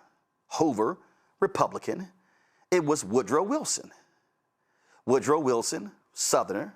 Woodrow Wilson, who created the League of Nations, Woodrow Wilson, who we credit for all these things, but it was Woodrow Wilson who reimposed segregation in the federal government. It was Woodrow Wilson who showed the movie The Birth of a Nation at the White House. Woodrow Wilson, a violent racist. Woodrow Wilson, the same man who threw William Monroe Trotter out of the White House because William Monroe Trotter challenged him. It was William Monroe Trotter who was pushing him and who led the fight nationally against Birth of a Nation. You might want to read Kerry Greenwood's book, Black Radical, The Life and Times of William Monroe Trotter. You see, a racist white Republican in Herbert Hoover was followed by a racist Democrat in Woodrow Wilson. Republican, Democrat, what did they have in common? they were both white. Now, if you start going through history, oh, by the way, if you really want to understand the period of Reconstruction, first and foremost, get W.B. Du Bois' book, Black Reconstruction in America, 1860 to 1880. And then if you want to get that book, also get Eric Foner's book, Reconstruction, America's Unfinished Revolution, 1863 to 1877. Yeah, you'll learn a lot more about this stuff. And then you can realize this tricky history in this country. So what then happens? Wilson leaves, and all of a sudden, FDR comes in. FDR wasn't a fan of black people. Despite all you hear, FDR, segregationist beliefs, because he was a white man. Oh, I know he was from up north, but you still had some white folks up north who felt that way. And so it was A. Philip Randolph and others who pushed him. Then all of a sudden, of course, all of a sudden you had FDR. And you got to remember, FDR had a vice president, Henry Wallace, socialist, progressive. Truman runs in 1948. What also happens in 1948? The National Democratic Party begins to shift. You begin to see the National Democratic Party put a civil rights plank in their convention. Republicans had always had that, but see, black folks you saw the fracture on the Republican side, and so you start seeing people like Hubert Humphrey. And so if you go listen to the speech that Hubert Humphrey gave at the Democratic National Convention in 1948, you would hear him arguing for the civil rights plank. Now, while that was happening, there was a group of folk who were meeting elsewhere. They later became known as the Dixiecrats, led by Strom Thurmond. And so when you had the election of 1948, you had Truman, Wallace, Strom Thurmond running. That all impacted. Now, I know some of y'all may be saying, well, I don't understand, because in 1948, didn't Truman desegregate the armed services? Yeah, he did, because he was under pressure. Because, see, also Henry Wallace had a very strong anti-discrimination platform. He also believed in a national health care platform, and so that's what you had going on there. But Truman wasn't that, loving of black people. In fact, if you read Howard Bryant's new book called Kings and Pawns, Jackie Robinson and Paul Robeson in America, he writes in here, and he says it very plainly, that this is actually what he says. By desegregating the military and guaranteeing fair opportunity, at least on paper, Truman neutralized Wallace's advantage with black voters and isolated the Robeson-backed Wallace threat as leftists that real Americans could not trust. This resonated with black Americans hungry to be seen by whites as loyal Americans. The legacy of the 1948 presidential election was the faith black voters would place in the Democratic Party, while often reaping the barest of minimums for their critical support. Truman became the first American president to campaign in a black district. According to Truman biographer David McCullough, in all the months of campaigning, the cheering in Harlem for Truman was the loudest of all. And in fact, this was the only black campaign stop Truman made in 1948. I'm still confused here. What do we have here? Easy. We have racism in America, Democrats and Republicans. That's in 48. You now go to 56.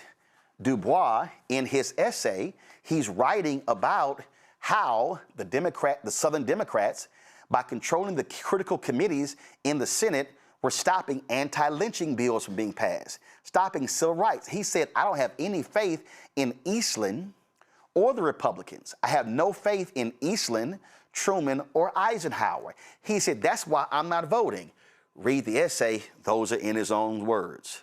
And then, of course, you now go into the 1960s. JFK runs for president in 1960. What happens? MLK gets arrested in Georgia. Coretta Scott King can't get in touch with her husband. Jackie Robinson is pushing Richard Nixon to phone Coretta Scott King. He doesn't do it.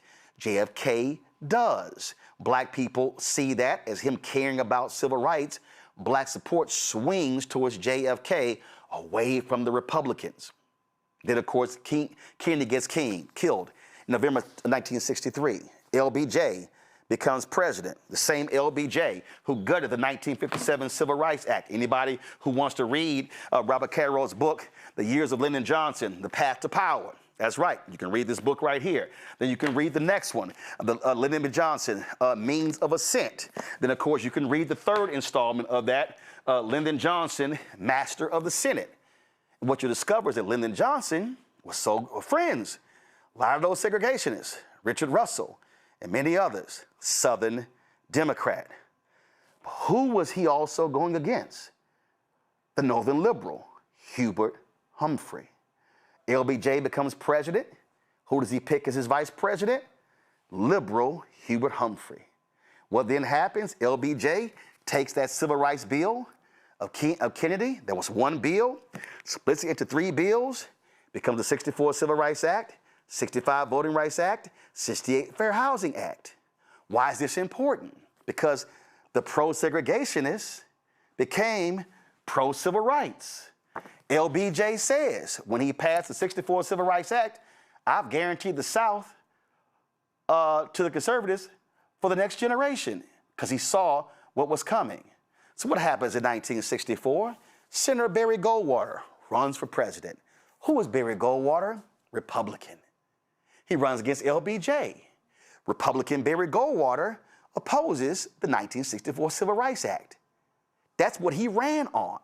Jackie Robinson says, I can't support that. Jackie Robinson, black Republican, campaigns for the white Democrat, Lyndon B. Johnson. Why? Because LBJ supported civil rights. So now you had the switch. And then what happens in 1968? Nixon runs. Southern strategy.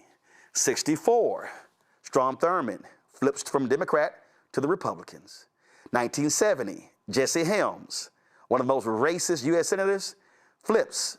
He was Senator of North Carolina, flips from Democrat to the Republican. What I'm showing y'all is American history is about whiteness. This ain't about Republicans are great, Democrats are awful. Democrats are amazing, Republicans are pathetic. It's called whiteness. Whiteness is what has driven this entire thing. Because when you understand Ronald Reagan, who runs for governor, how does he run? He runs when they had a bill that said, hey, it's a statewide amendment. You don't have to sell your house. You can have covenants to not sell to anybody black. Yeah, he ran on that. The same Reagan who later launched his campaign for president in the same county where Cheney, Schwerner, and Gutman were murdered, the 3 civil rights workers. Same Ronald Reagan. The same Republican Ronald Reagan that opposed the sanctions against apartheid. Same Ronald Reagan. Same Ronald Reagan who made up the welfare queen. Same Ronald Reagan. And when y'all talk about housing, understand, it was 1968 Fair Housing Act was filibustered for 2 years. It was black Republican Edward Brooke of Massachusetts who broke the filibuster in February of 1968. King gets assassinated on April 4th, 1968. LBJ sends a letter to the House the next day saying, let's pass this bill, because Dr. King gave his life for this bill. 9 days later, bill's passed. King got assassinated. That's the only way the Fair Housing Act got passed. Who was filibustering the 1968 Fair Housing Act? Northern Republicans and Southern Democrats, because they didn't want black folks living there. Y'all understand, if you actually understood in this country, just read Richard Rothstein's book, The Color of Law, A Forgotten History of How Our Government Segregated America. And then while you're doing that, read Gene Slater's book, Freedom to Discriminate, How Realtors Conspired to Segregate Housing and Divide America. Y'all, I'm laying out to you American history. American history has no party that is a savior for black people. American history shows that Republicans and Democrats have been anti-black. And you've had Republicans and Democrats who've been supportive of African Americans. So the real issue for black folks is not where did the Republicans stand in 1865? It's not where did the Democrats stand in 1964. The real question is, where does the Republican Party stand in 2026? And where does the Democratic Party stand in 2026. And even when we talk about Republican Democrat Party, where they stand, the issue is, where do individual candidates stand in 2026? So when Amber Rose says Republicans love black people and they're doing more for black people, when Anton Daniels said, oh, how great the GOP is, please, by all means, show me the policies where the Republican Party stands on that is beneficial to black people. And I will show you the policies where they stand that's harmful to black people. And just like I will criticize Democrats on issues where I believe they are harmful to black people, I'm also going to articulate where the issues are when it comes to where they stand for black people. And if I had to sit here today in March of 2026 and say, come the November midterms, of the two parties, where are we as black people more likely to receive redress and have the ability to advance an agenda that supports our people? It's not going to be through the Republican Party. There are 4 black Republicans who are in the House. All of them will not be there come January 2027. You've got 1 black Republican in the United States Senate. If Democrats win in the House, you will have African Americans who will be chairing numerous committees who will begin to have the power. See, y'all, I just believe in facts, not emotion, not drama, not made up stuff, but actual facts. And the problem is when you throw out, the Democrats created the KKK. What's the context? The Southern Democrats did. But if you're going to mention that, you better mention the Lily White movement and the Republicans. If you're going to mention that, you better mention the Redeemers. If you're going to mention that, you better mention the John Birch Society. If you're going to mention that, you better mention the Tea Party. You better mention Turning Point USA. See, we can sit here and play this game all day, but see, what I'm not going to do, as somebody who actually can read, who actually understands context and nuance, what I'm not going to do or listen to celebrities who have no depth, no knowledge, no understanding, and who are he-hen and kikin and he-hawing. You will never, when somebody, and I'll be happy to ask Nick Cannon, Nick, when you say I stand with Trump, by all means, tell us how. Tell us why. Tell us the policies.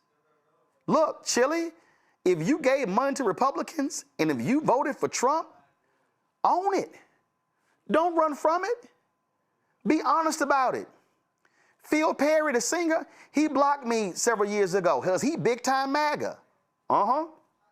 Jazz singer, Cassandra Wilson, big time MAGA. Okay, own it. Because see, I know a lot of black Republicans, a lot of them. And now many of them, they can't stand Trump, but they're still black Republicans. So my whole deal is if you're going to stand on it, stand on it. But what we're not going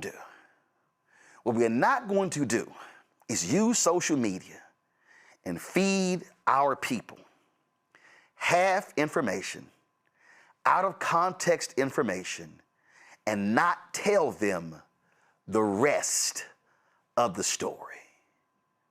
I'll bring my panel in right now. Omar Congo, your thoughts. Well, I mean, the way you broke it down is superb. I mean, the class was indeed in session. And just like you do with Stephen A. Smith, just like you do with other celebrities out there in these spaces, like was Pharrell a couple of months ago, you're not interested in destroying these individuals. You're interested in educating people with facts. And that's really important. And what's also important is that we need to recognize in our community that so many of these entertainers are not leaders unless they choose to be leaders in their respective fields and get out there and speak. You know, when I look at somebody like a Viola Davis, you know, she's somebody who uses her platform to call out other artists to be better, to know their history. Like, she's taken up that mantle. And Angela Bassett, you know, for example, these guys are not that. Amber Rose, I mean, I've always looked at Nick Cannon as a comedian, right? And so the way that people big up what they say, and Chili, an entertainer who I've never heard speak anything about, you know, black politics, but now she's out there destroying their tour, right? And, you know, just like you said, just own the fact that you've donated to these guys. But if they don't want to do that, then they are responsible for all of the heat and smoke that they're taking. But we in our community, we need to stop giving these people this. I'm not saying on this platform, we need to talk about it, but I'm saying we need to stop looking at these guys as the people to trust because they are entertainers, because they are multimillionaires, because they've been on television forever. We give them a certain type of credibility that they do not deserve. Nick Cannon couldn't tell you half the story of what you told, a quarter of what the story you just told over the last 20 minutes to a half hour. And so what I appreciate is when I see people saying, hey, Chili, you can do what you want to do. You can be who you want to be, but I'm not coming to the concert. You know, I'm about to sell my ticket. Like, we're in a space now where black people are being physically and verbally and spiritually attacked every single day. And it's important that we're making the conscious choices to choose where and whom we're going to give our money to who don't represent our causes. So people can talk about cancel this, cancel that. I'm just talking about us doing the right things for our own spirits. And so when these two are coming out, they deserve all of the smoke that they're getting, and I'm very interested to see how they respond. But ultimately, I'm not going to give them too much attention after I make my own post about this, because we can't look at these guys as our leaders. We don't do it here on the Black Star Network, and people can't do that out in Black America or in other parts of America as well, like in the MAGA sphere and the quote-unquote manosphere, who are going to jump to claim Amber Rose and Nick Cannon just like they did Kanye. See, Thelma, this is what a lot. Again, I pay attention to what people say, and I love these loudmouth people who say you just caping for Democrats and you a shield and you bug dancing. I have never identified as a Democrat. I ain't never identified as a Republican, and I don't even waste my breath identifying as an independent. I'm black, and when I decide how I'm going to vote, I decide based upon a set of issues that are my issues, and I'm willing to defend that vote or those issues at any time. What I find to be interesting is that when people say these things, and if they say, well, you know, I'm supporting this, well, because of the policies, first thing I go, which ones? Mm-hmm. Can you name them? So whether you're Democrat or Republican, name them. And the problem that I have is, again, I was challenging a brother when I was in Birmingham who said that he didn't support Kamala, and then he said he didn't support Hillary. And when I hit him, I was like, okay, well, you didn't support Hillary. He was like, well, he brought the hot sauce. And I was like, that's your reason?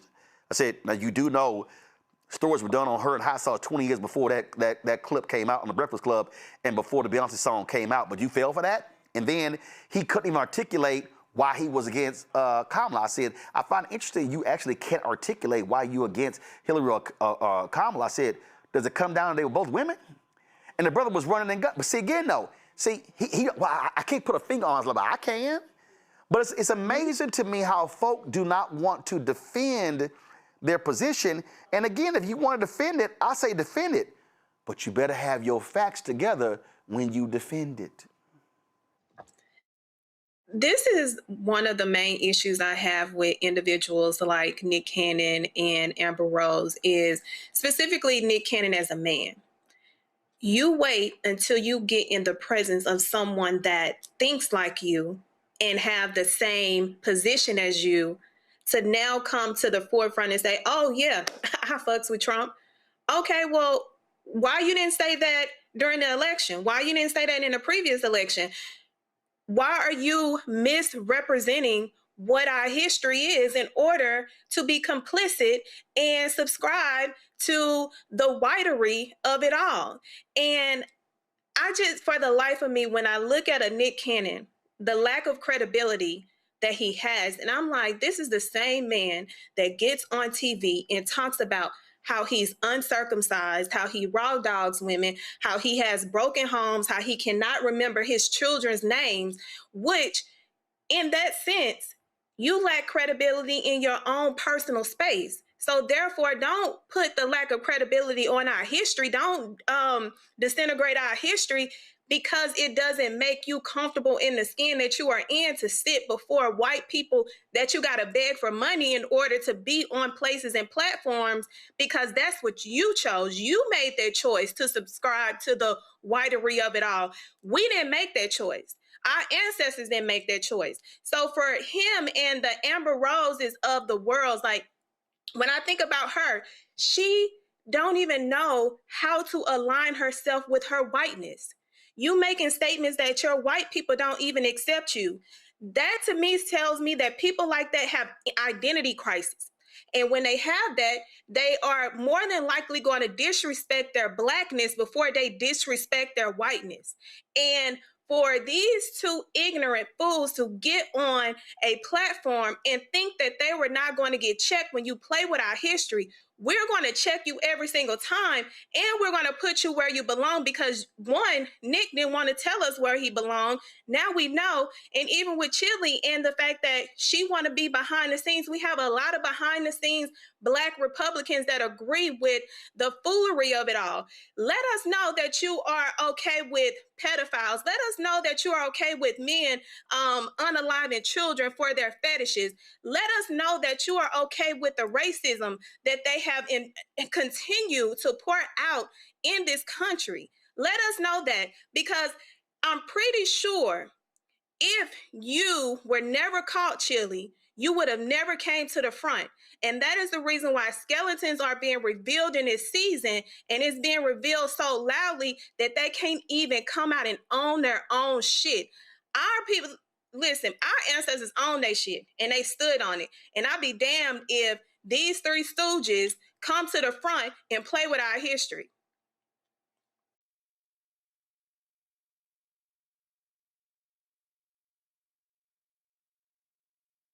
A lot of folk, and if they go to my iPad, may not know about the Southern Manifesto of 1956. And you had 82 members of the House, 19 senators, who signed this Southern Manifesto.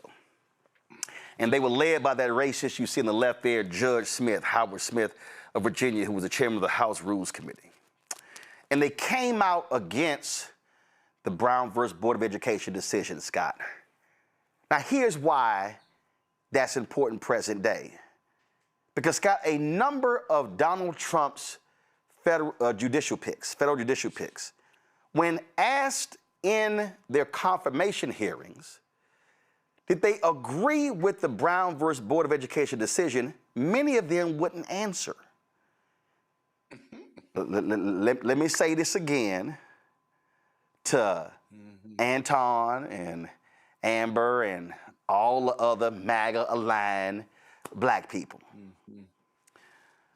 Go back, Anthony. The Southern Manifesto was written in 1956. It was laid out. And they were against, look at this here, it urged Southerners to exhaust all lawful means to resist the chaos and confusion that would result from school desegregation. And several of Donald Trump's own judicial picks would not publicly affirm the Brown versus Board of Education decision. That's how you bring the past to the present and connect it. Now, I don't recall, Scott, a single Democratic nominee under Clinton, under Obama, under Biden, that would not affirm Brown versus Board of Education as established legal precedent. Scott, when I listen to these people talk about, the policies and I F with Trump. So if you F with Trump, do you F when he got rid of the settlement that Biden-Harris negotiated for the Black people in Loudoun County, Alabama, who for 30 years, they've had sewage backed up into their front yards, their houses, and their backyards? Donald Trump called that a DEI settlement and got rid of it. Anton, if you stand with Trump and MAGA, do you support them pulling out of the Cancer Alley lawsuit where black people in Louisiana near the petrochemical plants were high incidence of cancer, and the Biden White House was a part of the lawsuit, but Trump pulled them out? See, I would have to ask anybody, if you F with Trump, do you agree with Trump's housing and urban development pulling out of a lawsuit in Dallas where an HOA discriminated against low-income black people? See, if you F with Trump, do you agree with the Trump U.S. attorney in Los Angeles after a jury convicted a white deputy sheriff of viciously beating a black woman who was recording the arrest of a black man? The jury convicted him.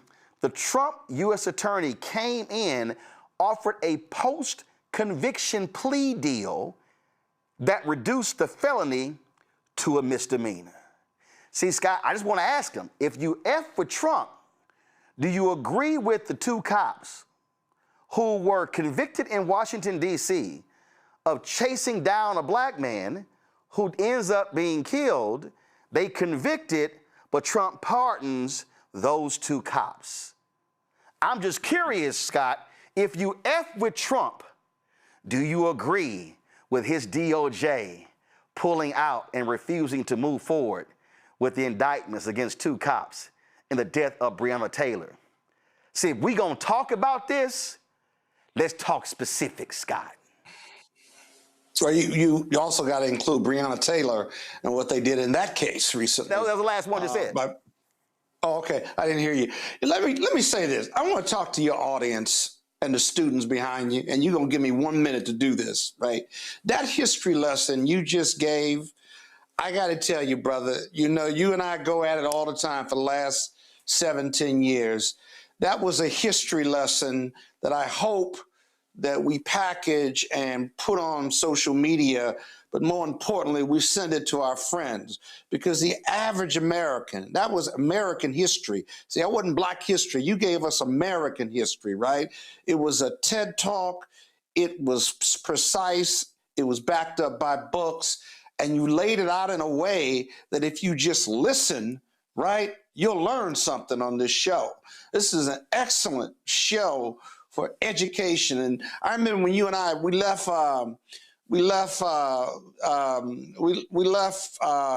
Urban One. You had the morning show. And I remember saying on your last broadcast. Yeah, right. I talked about how much I had learned by just arguing with you or fighting with you or just listening to you. And I hope Black America listened to that tape, or you tape it, or they tape it and send it to their friends and enemies, because it really laid out the history of America and race relations in this country at the corner or the intersection of race, racism, government, politics, business, all wrapped up in one. But it also, more importantly, said this, right? These entertainers and celebrities and, you know, they are just so ignorant, right? They just won't read. And I don't care who it is. I don't care how many records you sell. You know, you're just listening to sound bites, right? Without the context. And when you listen to the context and the history, they cannot ride with Trump, right? They cannot. And so as a result, they're just pure ignorance, right? And so it's hard for me to listen to them, because when you juxtapose what they're saying with the context, with the history, all you got to do is read, and you would see that what you're saying makes absolutely no sense and is rooted in just sheer ignorance. It's so easy to read and to learn and to make those choices. But the most important thing you said, and I'll end it here because I got to hop, is that these celebrities, whoever you are, Black conservatives, right? Own it. Defend it. Be prepared to defend it and own it. How many Black Republicans have you had on your show over the last 7 to 10 years, wherever you were hosting, who have come on and fully defended their support for Donald Trump or the Republican Party. I've heard you decimate several, and many of them won't come on now. Kim Classic and others won't come on anymore, if you will, because they cannot defend it. But quite frankly, have the courage and independence to own it. Do your research. You can pick parts of history out, give the context and defend it, and own who you are. Don't lie to the public and lie to yourself and find some comfort in those lies. And so I just appreciate your leadership in laying that out. I really, really do. And I hope the students appreciate what they just observed. And Black America, who's listening and will listen in the future, what was laid out in such an incredible, accurate and excellent manner. So thank you. God, I appreciate it. I'm going to close this out with this here. See, I told y'all it's about whiteness. When we talk about the civil rights movement, guess what? We did the interview with her. Go look at the interview. Jean Theo Harris, King of the North, Martin Luther King Jr.'s life of struggle outside the South. He wasn't just fighting Selma and Birmingham. The fight was also in the North. When we talk about what's happening with African Americans and wealth in this country, read Ira Katznelson's book, When Affirmative Action Was White, an untold history of racial inequality in 20th century America. If y'all want to understand the racial wealth gap, read that book. You'll understand how black soldiers coming out of World War II were not provided the same economic and educational benefits as white men who served in World War II. That was happening in the South and the North, and it was, again, whiteness. And guess what? Frantz Fanon, he lays it out in his book right here. Black skin, white mask, okay? He talks about, again, I'm just gonna read it for you on the back. Few modern voices have had as profound an impact on black identity and critical race studies as Frantz Fanon's, and with black skin, white mask represents some of the most important work. Fanon's masterwork is now available in a new translation that updates its language for a new generation of readers. Folks, it says a major influence on international civil rights, anti-colonial, and black consciousness movements. Black Skin, White Mask is an unsurpassed study of the black psyche in a white world. Hail for the scientific analysis and poetic grace. When it was first published in 1952, the book remains a vital force today from one of the most important thinkers on revolutionary struggle, colonialism, and racial difference in human history. Y'all, here's the reality. It's a whole bunch of us who have been so screwed up here that we are literally articulating the talking points of colonialism. Some of us are so screwed up that our limited knowledge of history causes us to repeat the same nonsensical things that they taught us in history classes. If you're in Texas, and I'm born and raised there, in the 7th grade, you have to learn Texas. It's a whole class. And when I remember that class, nowhere in that class did they tell us that, remember, the Alamo was a battle over slavery. In fact, it should be coming up, the anniversary of the Texas independence. Go back and listen to my interview with Gerald Horn.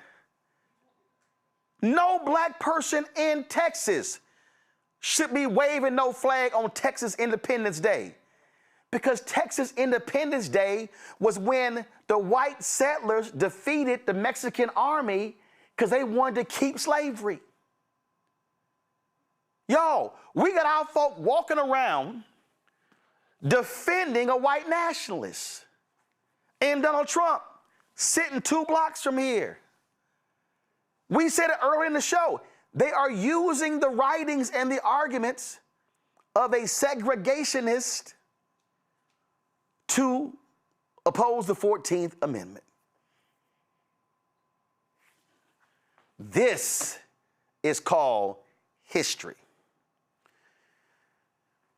What Nick was speaking about, Amber Rose was speaking about, Anton Daniels was speaking about, what most people are speaking about is his story. And the problem today is that people are more willing to share a 90-second clip on TikTok, on Instagram, And there are too many people today who want these quick, easy digestible history lessons when, hell, if you read, and I know it's hard for these folk, Gerald Horne's book on the Texas Revolution, about 600 pages. Eric Foner's book on the Reconstruction is almost 700 pages. W.B. Du Bois' book on Black Reconstruction nears 730 plus pages. Caro, anybody knows his books, Means of Ascent is almost 500. Then you come back to The Path to Power. This sucker here is almost 900. Master of the Senate, all of a sudden, you hit that book, they printed this paper so thin, it's almost 1,200 pages. The problem we have today, we got folk who don't read, who don't study, and they choose to go to YouTube University and TikTok College and Instagram A&T. That's the problem that we have today. And so, folk, last point, I also want y'all to notice something. Every time the election season comes, we get a batch of Simple Simon Negroes who begin to tell us who ain't doing something and why we shouldn't vote. I want y'all to understand what's going on. It always happens. And isn't it amazing how it's like the cockroaches when you turn the light on. They start scurrying. It always happens as we get closer to an election. You start seeing more of them come out. Vote ain't gonna matter. This ain't nothing. Democrats ain't doing nothing. They don't care about y'all. You ain't gonna get nothing. Why you wasting your time? Here's my whole point. Your constituents. You challenge Democrats and Republicans in the primary, and come general, you pick the best candidate who you think is gonna advance your issues, and we gonna call them out. We gonna put it out there as to where they stand. And what we not gonna do is allow Simple Simons. We're not gonna cede the stage to them. We're gonna use this platform to teach, to educate, to enlighten, to inform, because the stakes cannot be higher. And I'm sick and tired of people repeating false information, historically inaccurate information, and we listen to them because they're a celebrity or they're an influencer. No, I'm gonna check your facts. And if your facts are wrong, expect to get checked. Time for headlines with Brittany Noble. To former Louisville, Kentucky police officers involved in the raid that killed Breonna Taylor.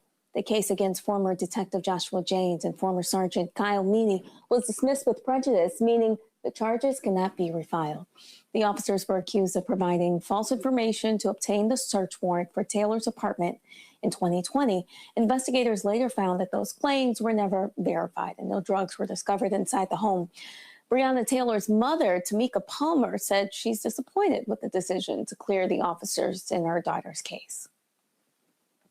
An Orange County, Florida Circuit Court judge faces discipline after an investigation found he told public defenders to shut up and asked if a Black person had ever chopped cotton. According to court records filed with the Florida Supreme Court, Judge John E. Jordan violated the judicial conduct for his intemperate behavior and inappropriate commentary. The investigation, carried out by the Florida Judicial Qualifications Commission, an independent agency that looks into the misconduct by state judges, began in October and focuses on two incidents that occurred last year. In one, Jordan unprofessionally scolded two public defenders during an aggravated battery case in April. Having served as a circuit judge since 2011, Jordan could face a public reprimand for his actions. He's acknowledged his misconduct and expressed deep regret. Well, city crews have removed numerous decorative crosswalks throughout Dallas, including Black Lives Matter murals in southern Dallas. State officials determined that the markings do not meet safety standards, and this decision follows Texas Governor Greg Abbott's order for cities to eliminate any and all political ideologies from our streets. In Oak Lawn, crews have removed rainbow crosswalks along Cedar Springs Road, and just a few miles away, Black Lives Matter crosswalks near Martin Luther King Jr. Boulevard were taken down as well. City officials say all decorative crosswalks will be repainted and brought into compliance by April 28th. Nationwide, No Kings demonstrations took place over the weekend as crews and crowds protested against President Trump's policies, the rising cost of living, and the war with Iran. Thousands of protesters marched in major cities, including Los Angeles, New York City, Atlanta, and Minneapolis, while smaller demonstrations occurred in suburban and rural areas, even in Republican-led states. Both organizers and police reported that the demonstrations were largely peaceful. Well, a black man has filed a federal lawsuit against the Memphis Police Department alleging the mishandling of an incident that he says has left his family heartbroken. LaMichael Wilson says he requested a wellness check on his mother, LaJanice Trannon, in July of 2025. Trannon was found unresponsive and died from a pulmonary embolism. Wilson says that a few days later, he received a notification from Google Photos of a nude image of her deceased body taken at the time of the wellness check. According to him, an unnamed second lieutenant with the Memphis Police Department took that picture. And after discovering the image, Wilson says he attempted to contact MPD and other local officials to understand just why this picture was taken. And he claims he was unable to get answers and was even denied access to the body camera footage, ultimately leading him to pursue legal action. Well, Kentucky's only public HBCU will no longer be classified as an HBCU. Kentucky State University recently announced a 5-year plan to transition into a polytechnic institution. This decision followed extensive discussions about the university's future and received support from state lawmakers. The plan includes a declaration of financial exigency and aims to stabilize and strengthen the university's position. Despite this transition, the university will maintain its historic mission and commitment to students, faculty, and staff, and the Commonwealth. The university's president has indicated that he will hold a meeting with students later this week to explain the changes. And a new study links HBCU attendance to improved brain health, saying that it may offer benefits that extend beyond graduation. The research published in JAMA Network Open analyzed data from more than 1,900 Black adults who attended college between 1940 and 1980. About 35% of participants attended an HBCU, while the rest attended predominantly white institutions. The study found that those who attended HBCU showed better memory and cognitive performance at age 62 compared to their peers. While the study is considered exploratory, it does add to growing evidence that the quality and context of education matters. All right, folks. Hey, that's it for us today. Do me a favor. Support the work that we do. Join our Bring the Funk fan club. Again, your support is critical. Since we launched this show, nearly 38,000 people have become donors to our show. We would love to get to 40,000. The goal is to get 20,000 people annually to contribute $50 each. That's $4.19 a month, 13 cents a day. And so we support this show. You also support this whole network, the 5 other shows that we have on the Black Star Network. So if you want to contribute via Cash App, use a Stripe QR code. You see it right here. That's also for credit cards. Checks and money order. First of all, let me also thank, I want to thank Scott. Let me thank Ome Congo. Let me thank Thelma being on today's panel. I really appreciate y'all being on the show. Thank you so very, very much. Checks and money order. Make it payable to Roland Martin Unfiltered, P.O. Box 57196, Washington, D.C. 20037 0196. PayPal's R Martin Unfiltered, Venmo RM Unfiltered, Zelle Roland at RolandSMartin.com, Roland at RolandMartinUnfiltered.com. Download the Black Star Network app, Apple phone, Android phone, Apple TV, Android TV, Roku, Amazon Fire TV, Samsung Smart TV. Be sure to get a copy of my book, White Fear, How the Browning of America is Making White Folks Lose Their Minds. Again, I've been laying this stuff out since 2009. Everything that you're seeing, I published this in September 2022. All the stuff you're seeing, called it, but also laid out what we have to do to also fight it. So you want to get your copy of White Fear, get it online, get it at bookstores, and then when I'm out and about and I see y'all, I will definitely sign it, get the audio version I read on Audible. Folks, you want to get our Black Star Network, Roland Martin Unfiltered swag, please go to shop.blackstarnetwork.com. We got all our hats and t-shirts. We got our shirts. MAGA chose between woke or broke. They chose broke. Also, don't blame me. I voted for the black woman. Black-owned media matters. How you die does not redeem how you lived. That was a Reverend Howard John Wesley quote regarding Charlie Kirk. Get all of our stuff at shopblackstarnetwork.com. And if you want to support our black-owned products, all these products you see right here in our studio are all black-owned companies. These companies, I mean, you name it, they got it. I mean, man, we got spices, we got Christmas ornaments, skin care, hair care, we got dolls, we got toilet paper, we got all sorts of different stuff available at shopblackstarnetwork.com. And again, these are all black-owned companies. When you support them, you also supporting this show as well. So please go to our marketplace at shopblackstarnetwork.com. Check out all these products. And again, take advantage of it. Again, we got candles. We got eco-friendly candles. We got dog treats. You got curl prep for your hair, detangling stuff. We got watches, all sorts of the backpacks. Car wax, car cleaning solution. And so again, peruse all the products at shopblackstarnetwork.com if you want to support these black-owned businesses. Download the app Fanbase. You can follow me at Roland S. Martin. On Fanbase, don't forget, every noon Eastern, check out the breakdown with Brittany Noble on the blackstarnetwork.com, our daily noon news show, so they can get you caught up midday. And of course, we're live at 6 p.m. Then of course, we got our other shows on the network as well, so support those as well, including our new show, Second Opinion, with Dr. Ebony Jade Hilton, which streams every Thursday right here on the Black Star Network. All right, folks, that's it. Shout to the students in Clark, Atlanta behind me. Thanks for y'all coming out. You also with Fayetteville State? I've got Fayetteville State. Everybody else Clark, Atlanta? Okay, all right then. Y'all look like y'all in the hostage video. Oh, good. So again, I want to shout them out. What are y'all in town for? It's an HBCU conference?